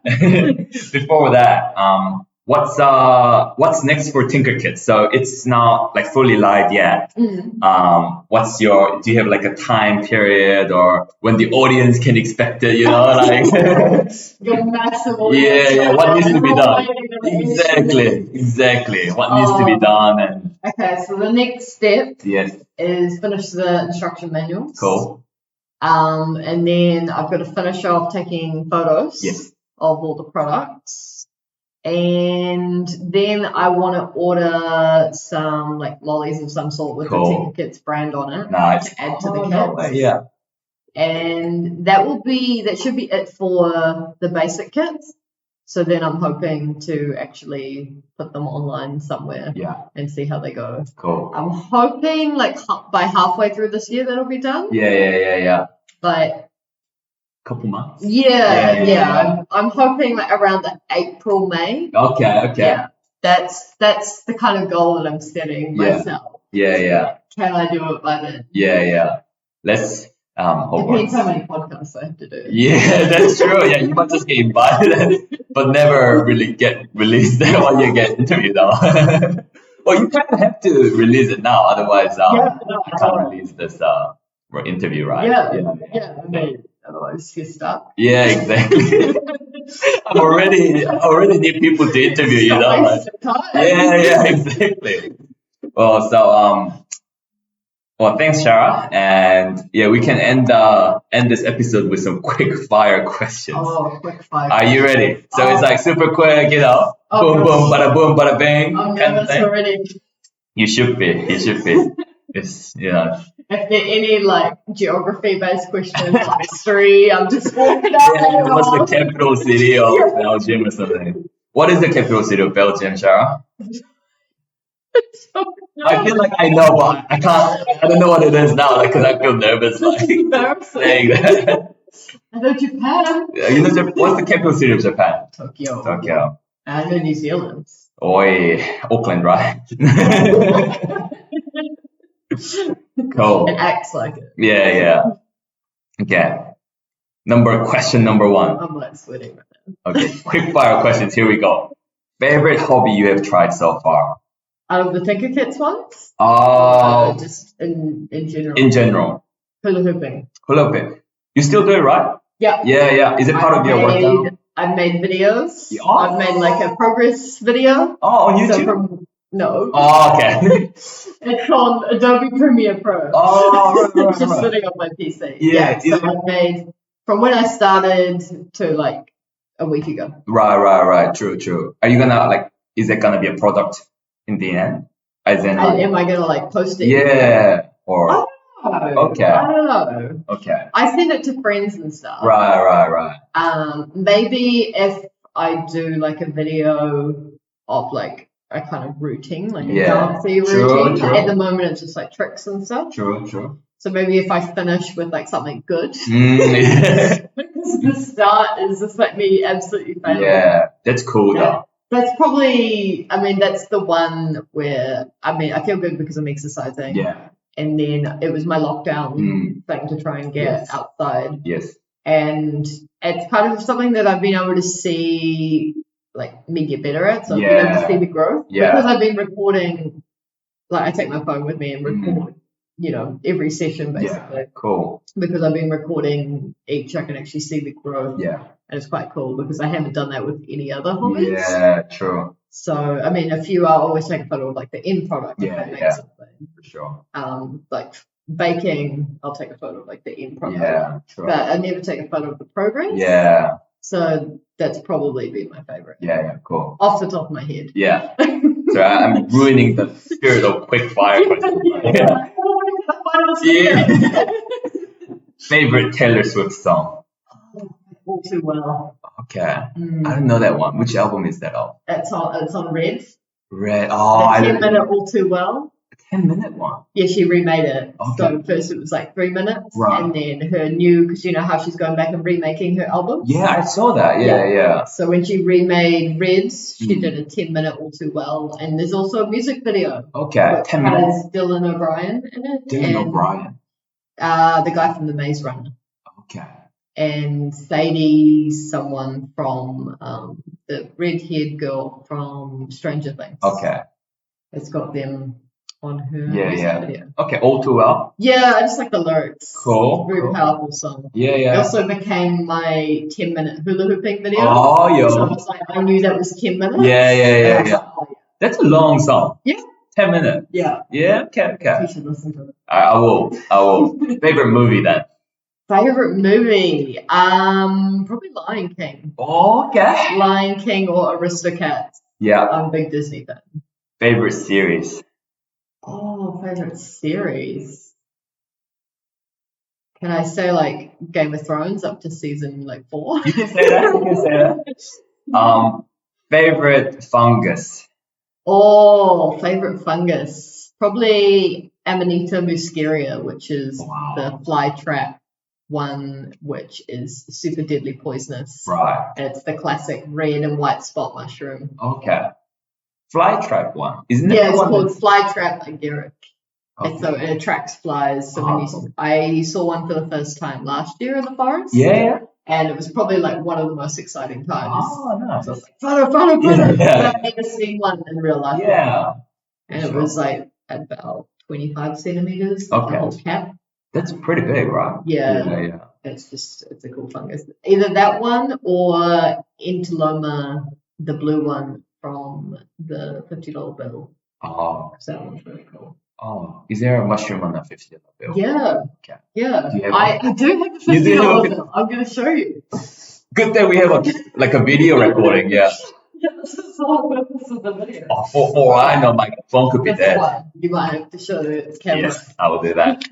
Oh, I feel so professional, like showing this to the camera and stuff. That is cool. Yeah, so that's one of our New Zealand native mushrooms. You have to get one. I could be like showing it to no one. Like, who am I showing it to? You know? Yeah, so all the rest of the video you can edit out. Yeah. I'm surprised you gave that back. I thought you'd just be like, oh yeah. Yeah, you know, like. Why is it a $50 bill? Just like a New Zealand native. Oh, okay, yeah, that's cool. Yeah, that's So cool. it's kind of like how we have the dark, the blue dark on 20. Yeah, sure. So it's blue mushroom? Yeah. That's cool. So if you see it, I've only seen dead ones in the wild. I've never seen a live one. Yeah. But yeah, it's like a really deep blue. Right. I mean, it's kind of like my dress. Oh, okay. Yeah. It's like a royal blue. Okay, cool. Yeah. Pretty cool. Is it fungi or fungi? Depends where you're from. Because it's also fungi. I've heard fungi. I was going to ask you about that. Yeah. The post-demic guy was saying fungi. Yeah. So fungi, I feel like, is probably UK. Okay. And then New Zealanders that follow the UK. Yes. Fungi, probably more American. Okay. Fungi, I have no idea. Okay. Just special people. Fair enough. It's like a GIF or GIF. Yeah, I think I saw a documentary and they said, and this fungi. And you just keep hearing it and you're like, that's not right. Yeah. Favorite board game? Oh, favorite board game. Oh, that's tricky. There's so many. I keep thinking Catan because, that's what we talk about. Yeah, that's true. I do love the 3D Catan. It does change the experience. Yeah. It looks very immersive. Yeah, that's really cool. Also, Wingspan's cool. I haven't played that, but I've heard it's really good. Like, kind of complicated, but it's, like, the graphics are really cool. Yeah. It depends on the mood, for board games. Yeah. So sometimes you want you don't want to talk to people, you want to play the board game. Yeah. Sometimes you want like a more interactive one. Yeah, true. Yeah. True. All these are so dependent. So Wingspan or my ideas will change like the next time we have an interview. Fair enough. I'll ask that question again. What about if you get into like a universe? I don't know, like Marvel Cinematic Universe or something. Which universe would it be? Or like Harry Potter or something? Oh, Harry Potter. Yeah, Harry Potter. Yeah. It's like, but like Pokemon or like. Do I get to be a Pokemon or am I like Ash? You're still a person. Okay, so we're catching Pokemon. Yeah. I mean, I do love Pokemon. Yeah. But I feel like the Fantastic Beasts and universe. Yeah, those really are sick. Yeah. I feel like those little creatures are really cool. Yeah. I could definitely be one of those people that has those creatures like Newt. Newt Scamander. Yeah, he's cool. I love the character. He's very cool. I think the actor is like super good representation of Yeah, they did a really good job of casting. Yeah. I don't know about the rest of the movies. Okay. They're not bad. Yeah. But they're not Harry Potter. Definitely not. Yeah. Cool. If you had to choose, or maybe you've answered this already, but if you had to choose one hobby to pursue for the rest of your life, would it be hula hoop still? Can I do other hobbies as well? It's or is it this is the one thing you can do? This is like one thing. It's kind of like those I don't know, tennis players, they've been playing tennis their whole life and any free time they just play it. I wish. I feel like I'm too shit to say that, you know what I mean? Like, I don't want to hype myself up too much and then be shit, but you know what I mean? Like those, some people just, all their free time goes into tennis. Yeah, so I'm terrible at that, so that is another thing, like with hobbies, I never become a master. Right, yeah. Like I want to try this, but I'm just kind of like average level at all of those things. I never get fully integrated into anything in particular. Yeah. So if you had to choose one. I do like baking. Yeah. That I do enjoy that. True. 3D printing is also because you can make so many things. I feel like the rest of your life, I'll probably choose baking just because I love cookies. Yeah, fair enough. And like one of my other business ideas was going to make hybrid cookies. So it's like one flavor on one half and then one flavor on the other half. So that was another lockdown activity. I was trying to, because you're making 2 different cookies, so they cook differently. So I tried it like 4 times, and the one that I had the most success with, because I want to make different colors, was like your standard chocolate chip one, and then on the other half was red velvet. So red velvet, white chocolate. So you got like the red, and then you got like the white and the So do you cook like whole cookies and then you cut them in half and somehow put them together? No. So you get the dough. So you get 2 dough, and then you kind of just roll them into a ball. And then so they kind of like roughly half like yin and yang. And then when you cook them, they spread out. Oh, that's cool. It was really exciting because I enjoyed, when you're like eating something, like I get it with apples. You're eating an apple and then you're like, I'm kind of bored. When you start it, you're like, oh yeah, this is really good. Or like a carrot. So with like the cookie, the idea was to be like, like you can have this half and you can have this half. You get like 2 flavors. True. So that's my other business idea. Cool. Tinker cookies. Favorite superheroes. Or favorite superhero, sorry, singular. Favorite superhero, probably, it's probably controversial. Scarlet Witch. Okay. Scarlet Witch is probably my favorite. I mean, they didn't do a great job with the new movie, but I just like how super powerful she is. She's supposed to be like one of the most powerful, like X-Men, Like she's an X-Men universe, right? Or no, she's in the Marvel. She's in the Marvel one, right. So she's supposed to be equivalent to Captain Marvel. Wow. Around that kind of level, or maybe a bit more powerful. I just liked her powers. Like she had so many, like quite diverse powers. Is her power like something to do with like probability or something like? So her power, I mean, she can like control people's minds, kind of thing. Because did you watch the series with Scarlet Witch and Vision? So in that, I mean, I don't want to spoil it for people. Yeah, that's true. Yeah, that's true. But she kind of makes her own world in a way by controlling people's minds. Cool. Because she wants to make her own world. So she can do that, but as well as just being like super powerful, like exploding stuff with her hands. She can fly. She's just got like massive power. So I always thought she was really cool.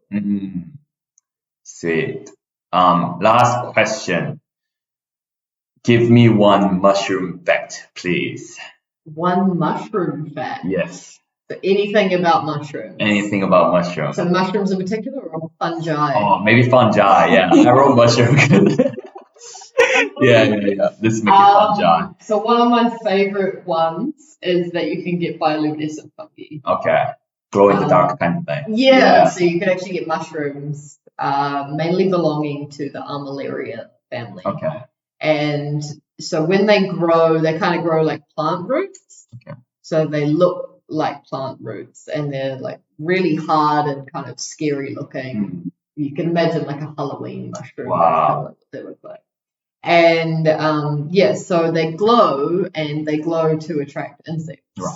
So one of the cool papers that I read was people were trying to mimic that. So they were trying different color LEDs to see like what kind of lights the insects would be attracted to. That's cool. There's so many. That's a cool fact. I mean, I like those because glowy things are cool. I think I get that from Susie. Susie's obsessed with bioluminescence. Right. You're saying rubs off for me. I mean, I love LEDs. You were saying that. I was gonna say. You were saying that. LEDs improve everything. Cool, Shara. Guess how long it's been? 2 hours, 17 minutes. 2 hours, 45 minutes. 2 hours, 45 minutes. We've been talking for 45 minutes. Good thing you got the tea. Yeah. Keep you hydrated, But yeah, let's wrap this up. Any last words, like for my audience, where do you want your traffic to go?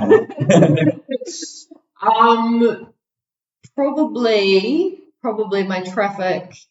I'll probably go to Trade Me. Trade Me, yeah, that's where you'll be. And if I can talk to Lisa, maybe Instagram. Okay, cool. So, I'll throw out an Instagram name at some point. It'll be Tinker something. Tinkergram. Tinkerkits. Tinkerkits. Tinkerkitsgram.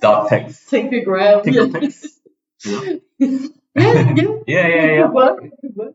Cool. Awesome. Thank you, Shara. All good. It's been great talking to you. Yeah. And even though it's been like almost 3 hours. Yeah, it's been awesome. It's like the longest podcast ever. Yeah, I know, right? People are just going to watch Lord of the Rings at the same time as listening to this. This is Joe Rogan stuff. Well, we'll have your Trade Me and Instagram links in the description, so people can go there. Yes. And otherwise, we're good. Thank you, guys. Bye.